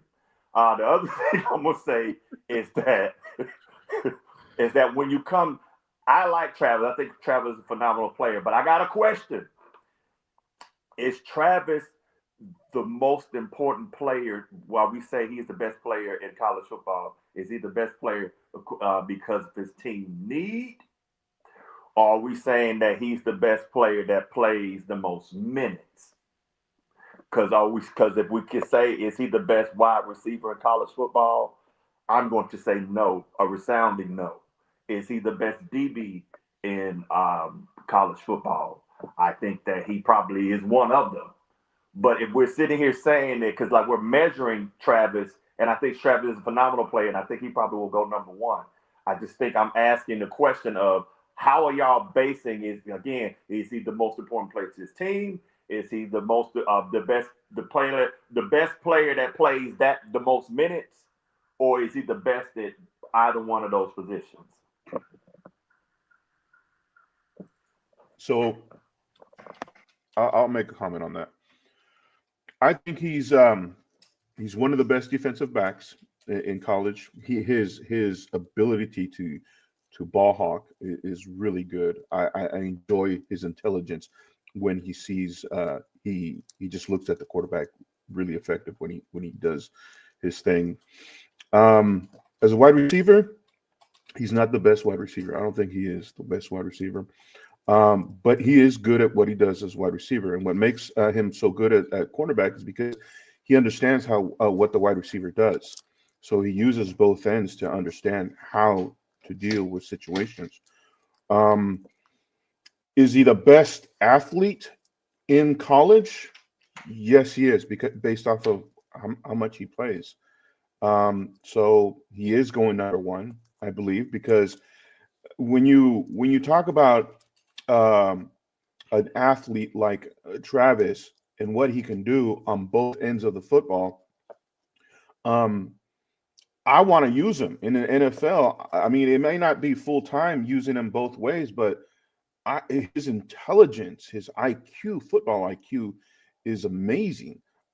So to me, I'm going to use him both ways, and I would rather pick him for the number one pick to be able to have opportunities of putting him. Let's say you're going to focus on You're going to be a full-time cornerback. That's why we drafted you.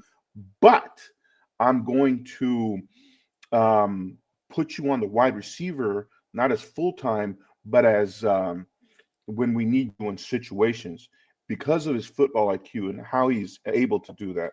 So is he the best athlete in college football? Yes. And I believe that's why we're measuring him on the as the number one for Heisman. All right, so let's turn our attention. If we've answered, all hearts and minds are clear. Let's finish this up with let's talk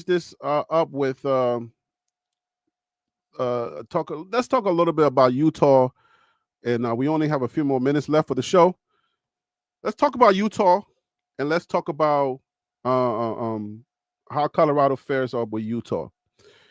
We remember what happened last year with Utah. Do anybody here on this channel or on this panel believe that Utah is the same team that Colorado played last year? Anyone? Nobody? I said, does anybody on the panel believe that Utah is the same team that Colorado played last year? Even though they're catching L's.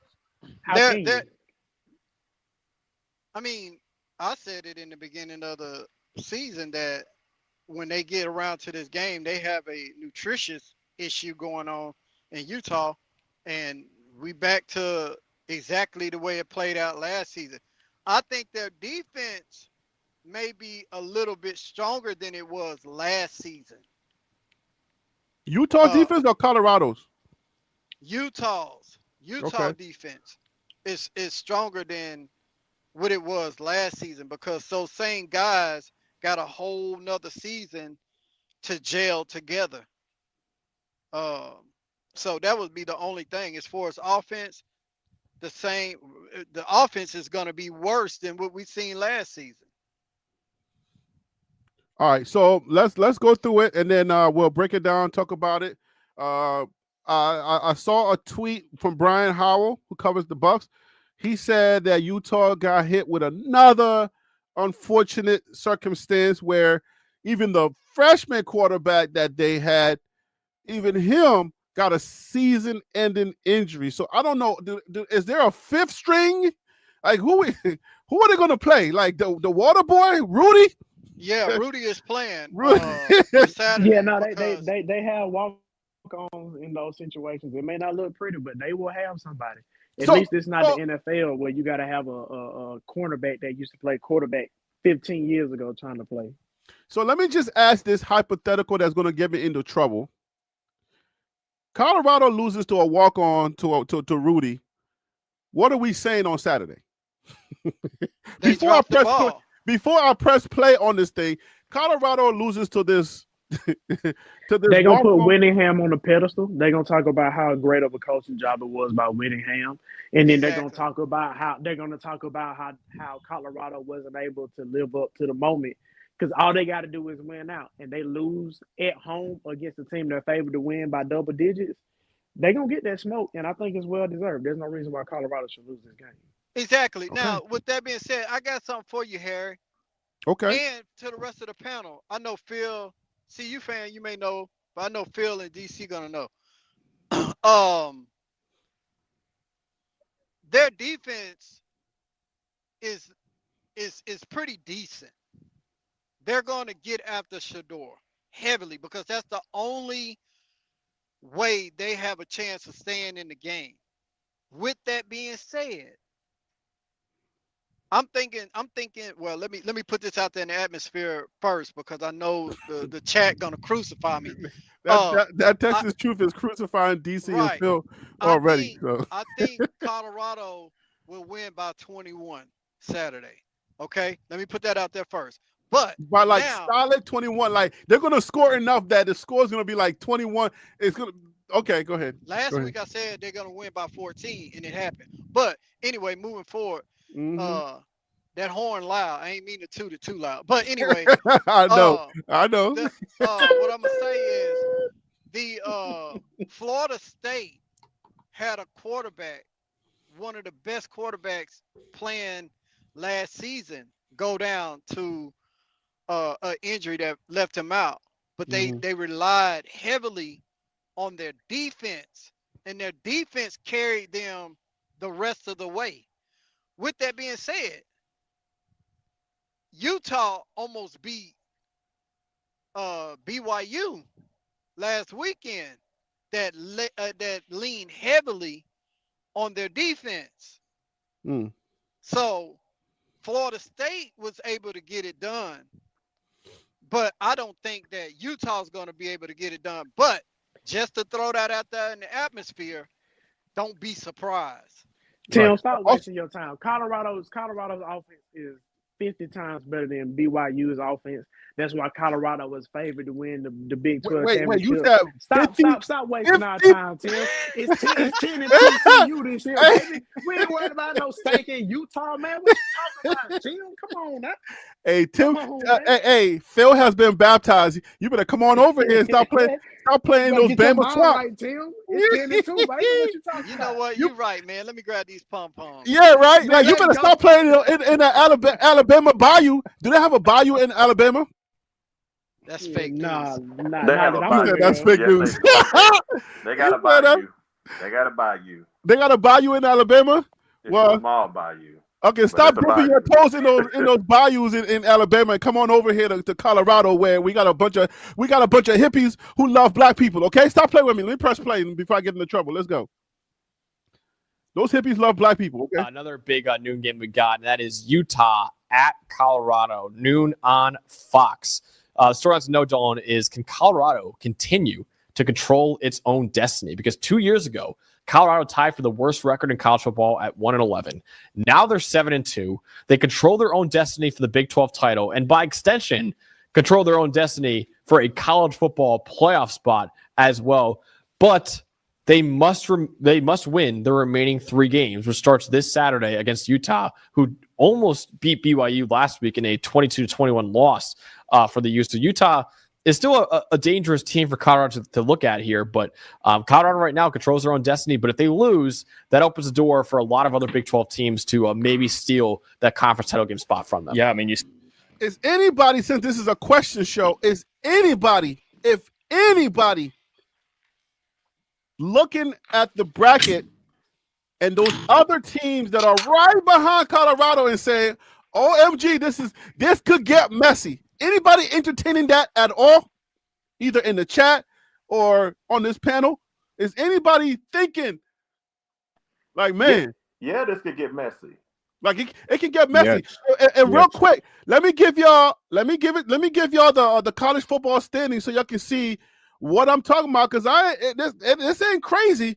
This scenario, the Big 12, like we've been saying all season long, preseason and now, this is the most open and craziest conference in college football. And yeah, you got 2 teams that are outright in the driver's seat, but there's a scenario where BYU takes an L. They can take 2 L's. I hate to steal your thunder, but honestly, right now, it's the SEC that has the craziest situation as far as the conference. Because you think so? Because listen, if Georgia wins tonight, that gives Tennessee 2 losses in the conference. And if Texas A&M beats Texas in 2 weeks, that gives Texas 2 losses in the conference. That gives you 5 or 6 teams in the conference with 2 losses. And then you got to go through that whole laundry list of tiebreakers. So the only reason why I say that is because it is more likely that the SEC will have more teams, 6 tied at 6-2 in the conference, then you will have a Big 12 in their conference at 7-2. That's why I say the SEC is going to be a little bit more crazy. Well, how many do the Big 12 have? Because if I'm not mistaken, just say for instance, before I jump back to the Big 12, let's finish this SEC drama first before I have to jump back to that graph. As we're looking at it right here, Tennessee 5-1. There's no undefeated teams left in the Correct. SEC, which is, I've never seen this before. Have y'all? Even as a casual fan, what year have y'all seen this before? No, we haven't because Let's Ole see, Miss I'm been getting thinking. blasted for years. Mississippi State been getting blasted for years. Vanderbilt, they ain't even been in the conference. I don't even, they ain't playing in the SEC. They playing in the CES. You got we just I- welcomed Hey, Georgia. hey, Tim, you know what's crazy? I was about to look for it. I was like, wait, Oh, what's the real? CES? Oh man. I'm like, damn, I need But to you get my got game up. Texas I and don't know about this OU. college football thing. Texas and OU just came over. So the big dogs at the top really been Bama running the show, the tables with Georgia and LSU. And Missouri and Tennessee will stick their head in just so very often, but they wasn't really a factor. But between Not those even three, Ohio State. I've been hearing their name. Ohio State not in the SEC. Not Ohio State. I'm sorry. Go ahead. So in my opinion, it's crazy. I've never seen it like it, but I love it. Yeah, Because like they, this, like 5 and like I have. It's always been like the narrative. Even as a casual fan, like I am, right? Just picking my head up and just kind of looking in there, like, what is college football doing? Oh, okay, the SEC. They got 2 undefeated teams and blah blah blah blah. To see it this way, and Phil, you just said Georgia plays Tennessee, right? Yeah, Georgia. Yeah, So real but quick. hold on 1 second, real quick, Phil, before you Tennessee could. gonna beat Georgia. But Tennessee's quarterback is projected to be out for an injury. Georgia gonna win that But game. Georgia also has their top 3 running backs out for this game too. So it's a lot going on. This is gonna be a war of attrition at this point. So Yeah, Tennessee, if Tennessee wins, we're not hearing from Georgia this year. No, or if Alabama. Tennessee wins, It'll be Georgia Texas. is out. It'll be Georgia is Texas out. and Tennessee, and Texas is gonna win the SEC. But Bama can still go to the playoffs. So Bama what we can talking still about, get in. Tim? Yeah. LSU ain't going. What you talking about, Tim? we Don't sitting play at me now. home No, we're watching not y'all. doing that. Don't do me like Look, that. LSU is all the way at the bottom, Tim. I know, But man. they still can make the SEC championship. I can't How? remember the exact because they've only lost 2 games in the conference. Oh yeah, So everybody again, is. Oh yeah. You're right. Look if at all it goes these. to the Look at all tiebreaker- these two lost teams. This is and that's crazy. the same way in the Big 12. Hey, side it's note. not- it's- Hey, it's Tim. not Side that note. many, Real though. quick. Tim. Side note. The other Juju. Has he played this year? The other Juju. Yeah. Remember that quarterback that after the spring game he decommitted from Colorado. The quarterback. You talking about Jaquan something? Jawan. Yeah, Jawan. He's I from don't think- Georgia. I don't know though. I don't know how he's been doing. Is I he haven't playing seen for? Did he get any snaps this year or no? Not to my knowledge. Oh, okay. He probably not playing. No, he was a senior this year, Harry. No. If you talking He's on LSU's team this Yeah, year. he's on LSU roster. Oh, so He that's a did- different. That's a different Juju then. Never mind. Yeah. No, I'm talking about the quarterback who lit it up. He was like one of the best quarterbacks from the Boo. Yeah, he ain't did nothing. He's sitting on the sideline. Okay, he's drinking developing. Gatorade. He's Harry. developing. Listen to Harry learning the lingo. Tony say he's best quarterback from the boot. Look Hey, at you. hey man, hey, this is a year and a half. This is a year and a half work. Okay, you gotta give me some credit. It's a year. Oh, Juwan Johnson, that's his name. So this is hey DC. So next year I gotta get 2 more lingos, and then before you know it, I'll be right there. Okay, but I'm not there yet. I'm still, it's a little rough out here, but it's okay. There's know what I'm only 2 words you need to learn, Harry. Don't tell me both of them at the same time. I gotta learn them by myself. No, I'm just saying you say them together. It's 2 words that will change your football, One starts with roll. and it ends with tie. Stop that. Roll That's Tide. cap. There you go. That's cap. There you They go, capping. DC. They capping. Hey, we got Hey, okay, Tim. Real talk. If LSU won the way that Bama won, would you be on here popping your ears right now? Just be Man, fair. I'd be popping it. I'd be like, yo, they came down there and got buried up under the stadium with everybody else. Hey, Hey, Tim, Tim, I got a fair question for you. Okay, so you got these Bama guys that they're, you know what I'm saying, like they're very proud Bama guys. You don't really push Bama LSU like that. Is it for a reason, or you just a cool guy like that?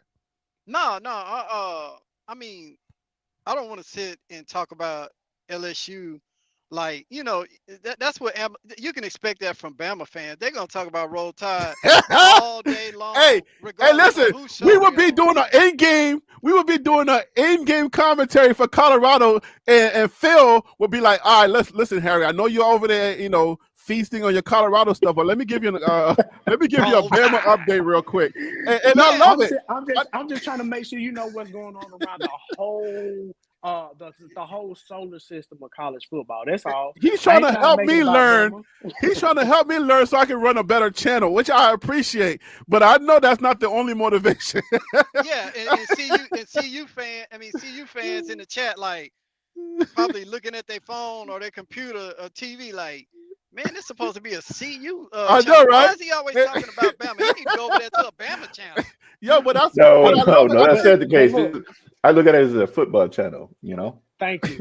But look, I want to be very clear. Hey, I like as talking long about as y'all Bama. start seeing this as a football channel, that's a win for me. Y'all know that, right? There you go. But look, I like talking about Bama, but I tell you this: if you badmouth Grambling, that's when we're really gonna have a problem. You can say whatever you want to about Bama. Hey, but isn't that an If you talking HBCU? about- Hey, it's my alumni. That's where I graduated from. Don't nobody So talk about that's what I'm HBCU saying. around here, Hey, okay? Don't hey, bring up Phil. HBCU. Hey, Aaron, don't do that. Hey, Don't do that. We're Phil. not doing that today. What's hey, up, Tim? hey, you know what? Don't nobody care about an HBCU. I'm gonna let you make it on that. PWI all day. You already know. Like, I really want to give you that smoke because I graduated. Even though I went to LSU, I messed up and ended up losing my scholarship. And but Wait, were I you finished- smoking weed? No, I got hurt. I got hurt and I got hurt, man, and never okay.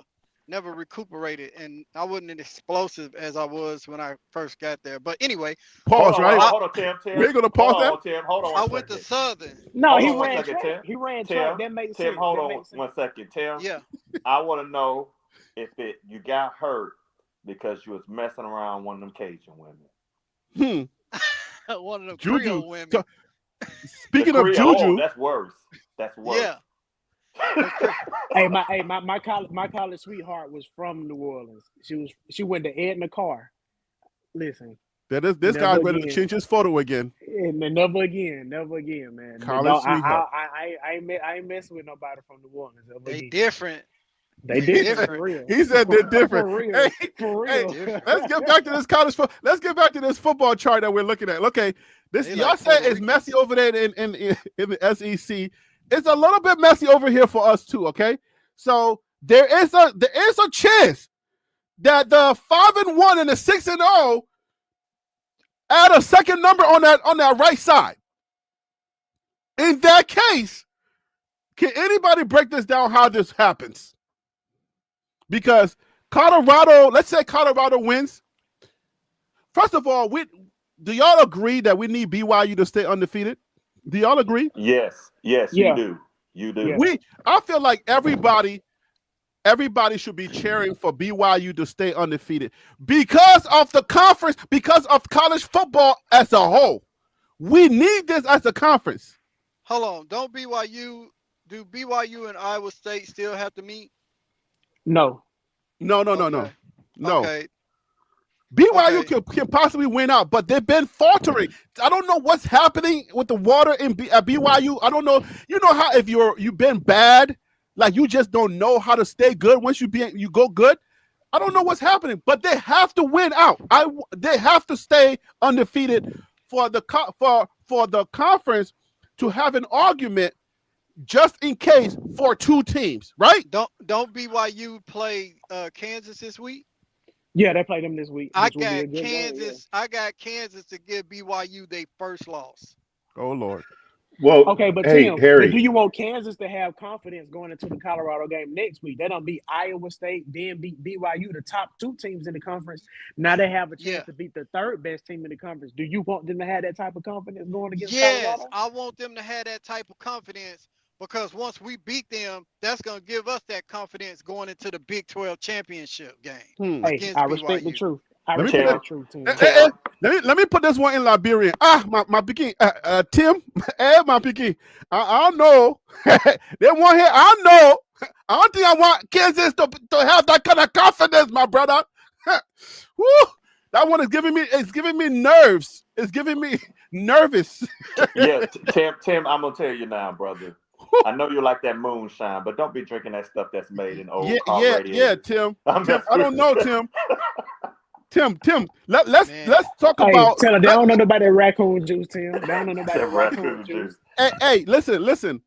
Let's talk about the probabilities of a confident Kansas, because you got to remember, I think Kansas was ranked preseason number 4, right? And for some odd reason, they haven't been playing up to their potential. But that doesn't mean that whatever they saw preseason that ranked them doesn't mean it's still not hiding down there somewhere, and they're finding their mojo. Because if you look at Kansas right now, I mean, the fact that they beat Iowa State the way they beat Iowa State, and then if they go to BYU and beat BYU, you're telling me that nothing like the hair on the back of your neck ain't gonna be like, I don't know. You don't think, Tim? You talk about if Kansas win, right? Kansas, yeah. If Kansas go to BYU and give BYU that business, you don't think your concern meters aren't gonna start like ticking in the wrong direction?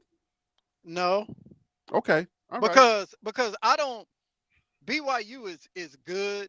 Don't get me wrong. I'm not gonna take anything away from them because they're 9-0. They number 1 in the Big 12, but that firepower that they haven't really been seen this season. Kansas got weapons. I said it last week when Panda was on the show that I think Kansas match up with us talent for talent. So I feel like they're gonna give BYU that smoke, man, just like they did Iowa State. And I feel like, I don't like to make this white or black comparisons, but you're gonna do it anyway. I'm gonna do it anyway. But you know what I mean? Uh-huh. I feel like we're gonna match up with them at at the Chiefs Stadium, and it's gonna be so hype.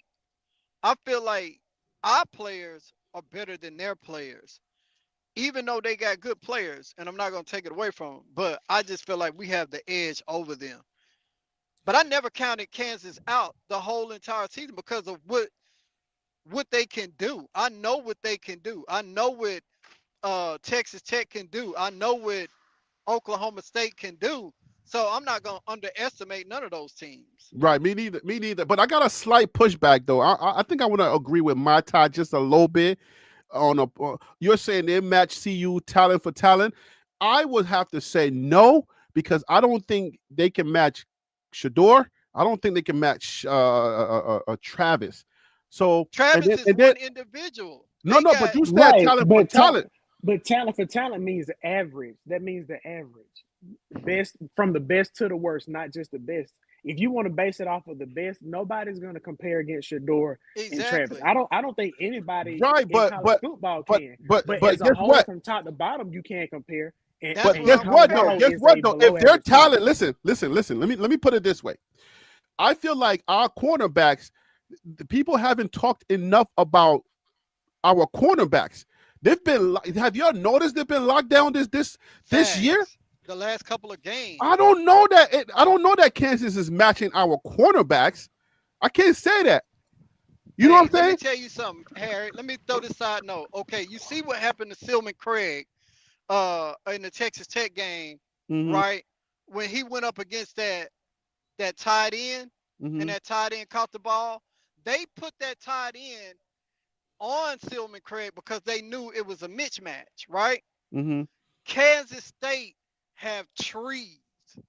All their receivers are tall, man. I'm talking the kid from Arizona height, number 4, all across the board. Like they got speed. So our DBs haven't seen that. Not to say that they're not going to be well prepared and they're not ready for the challenge. I'm just saying there's going to be a challenge.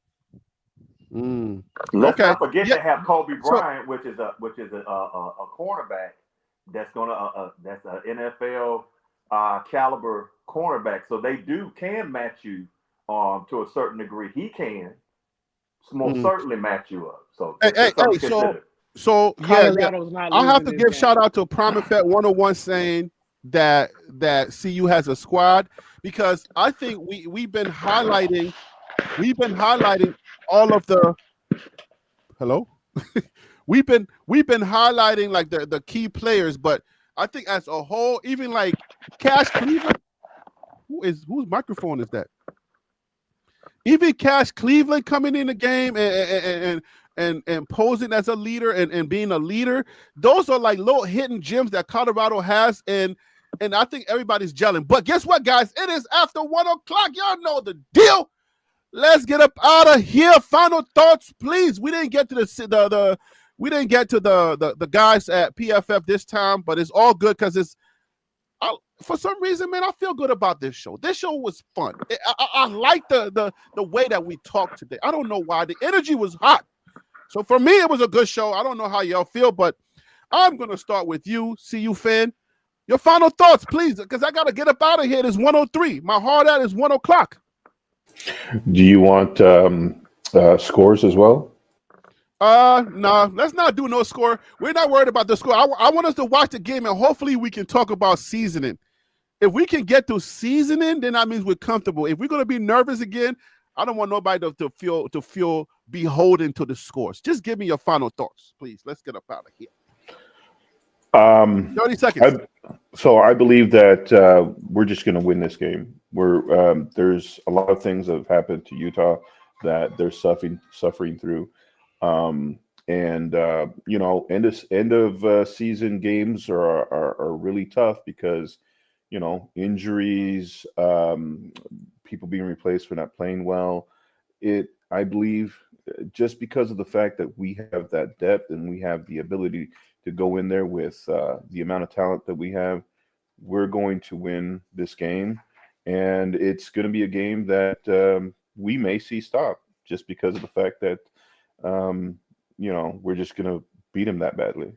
I love your confidence. You got me nervous talking like that, but go ahead. Who's next? Tim Smith, Dallas, please. Is it hot in Dallas right now? How's the barbecue sauce? Final thought. Man, it's good, man. It's around 70 something degrees. But anyway, I got to see you by 21. Great show, by the way. All the guys on the panel. Great points. I enjoyed it. But I think, the key is Shedeur getting the ball out of his hands quick, because I'm pretty sure that they're going to blitz heavily. Hey, quick question. If he does that, then do you change your conversation on Gabriel? Yeah, no, maybe? Yes, I will change, but just because I know where both of them going to, what I mean, the next level. I'm looking beyond right now. But I think, the keys to it is making sure that they block very well and he throw the ball away versus holding it for 6 seconds. Good luck with that. Yeah, bro, we got 3 more games show, left. You're wishing for changes with 3 games left? Come on, guy. Yeah. Good luck. Good luck with that. Let me get DC in here. DC, you got 30 seconds, my guy. Oh, that's all right. Hey, I pick the line on this is 11.5 for CU. I pick Colorado to win, but I pick Utah to cover. I think it'll be a good, interesting game. It all depends. But I think CU has this one in the bag. I just don't think it's going to be 21 points. But again, we never know. So again, let me restate it. I pick Colorado to win the game, but I speak Utah to cover. And we hear you loud and clear. You don't have to, we get you, okay? And listen, if you are a betting person, picking Utah to cover is not a bad bet, okay? Because Utah ain't gonna be laying down for nobody, so don't worry. That's not a bad bet to make. That Utah would definitely cover. Yeah, just call that 1-800 number afterwards. All right. So Phil, so real, go ahead, close us out. Let me get up out of here. Hey, I just want to give a quick shout out to the Mercer Tigers going against Alabama this year. Like I said, my wife got her PhD from Mercer University, so go Mercer. Hope you guys can keep it within 30 against Alabama. Hey, quick question: Tomorrow, did she yeah. Why is he upgrade? always talking about Alabama? Did she upgrade or did she downgrade? If she's a PhD and you're just a band member, like how does that work? Hey, I'll put it to you like this. You're only as valuable as the person is willing to pay for it. So if somebody above my caliber is willing to stoop down to bring me up, that's her fault, not mine. I'm here. You know what I mean? I did my job, baby. I married up, baby. What you talking about? Hey, I did my job. Go ahead. But you Felix. know what? No, real quick. All jokes aside. When I first met my wife, she was making more than I was, substantially more. She held me down for a couple of months when I wasn't working. Now I'm working, got a new job, working for the government. Now I'm making more than her. We're trying to get to a cruising altitude, paying some stuff off. So, you know, life is good, man. You know what I'm saying? I could complain, but I'm not. And sometimes I do it to myself, but I ain't gonna do it on the pod on the panel. I Hey, keep you all the might have to complaints to kiss that myself. ring if you want to keep your wife. No, I ain't doing that. If you know what I mean. I You work for the government and your wife is an immigrant. Good luck. Hey, now we got them papers long ago. We got them papers when Obama was in office, so we good. Okay. Where you calling No, us but, from, Phil? Mar-a-Lago. No.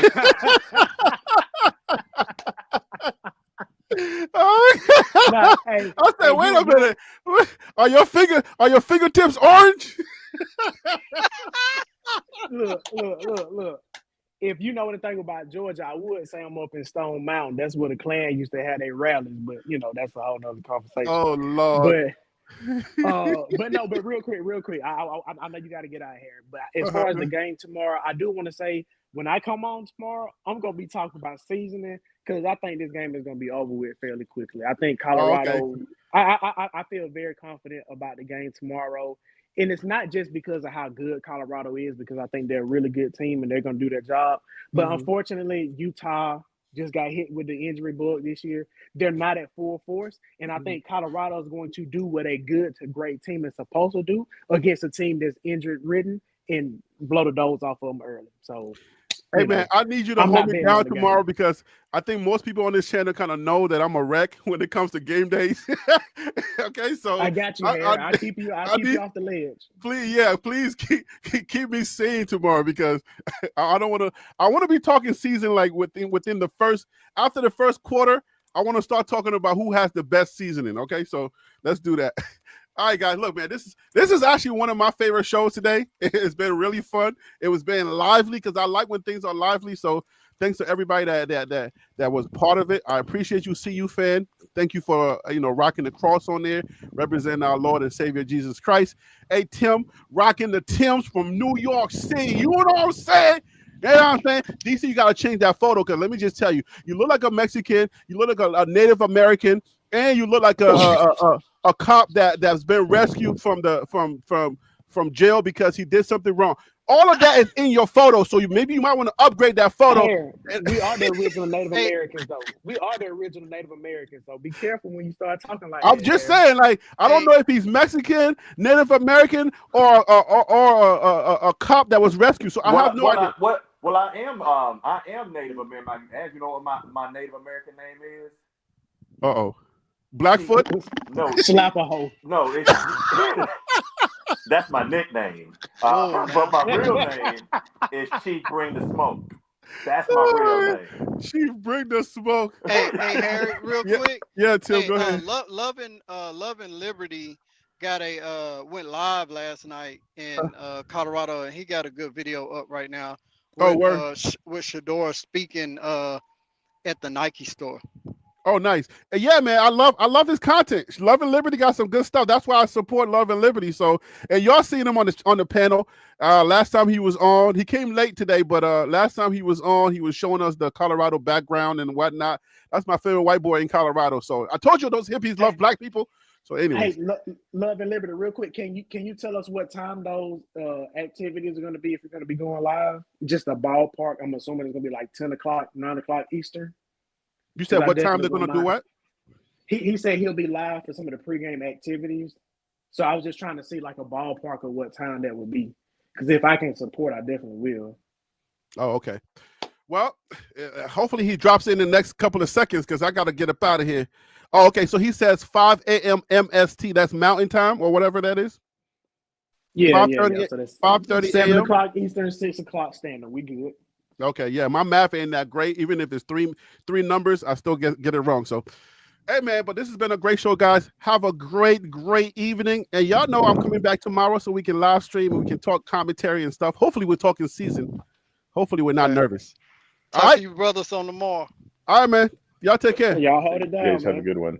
All right, Thanks for guys. having me here. Peace.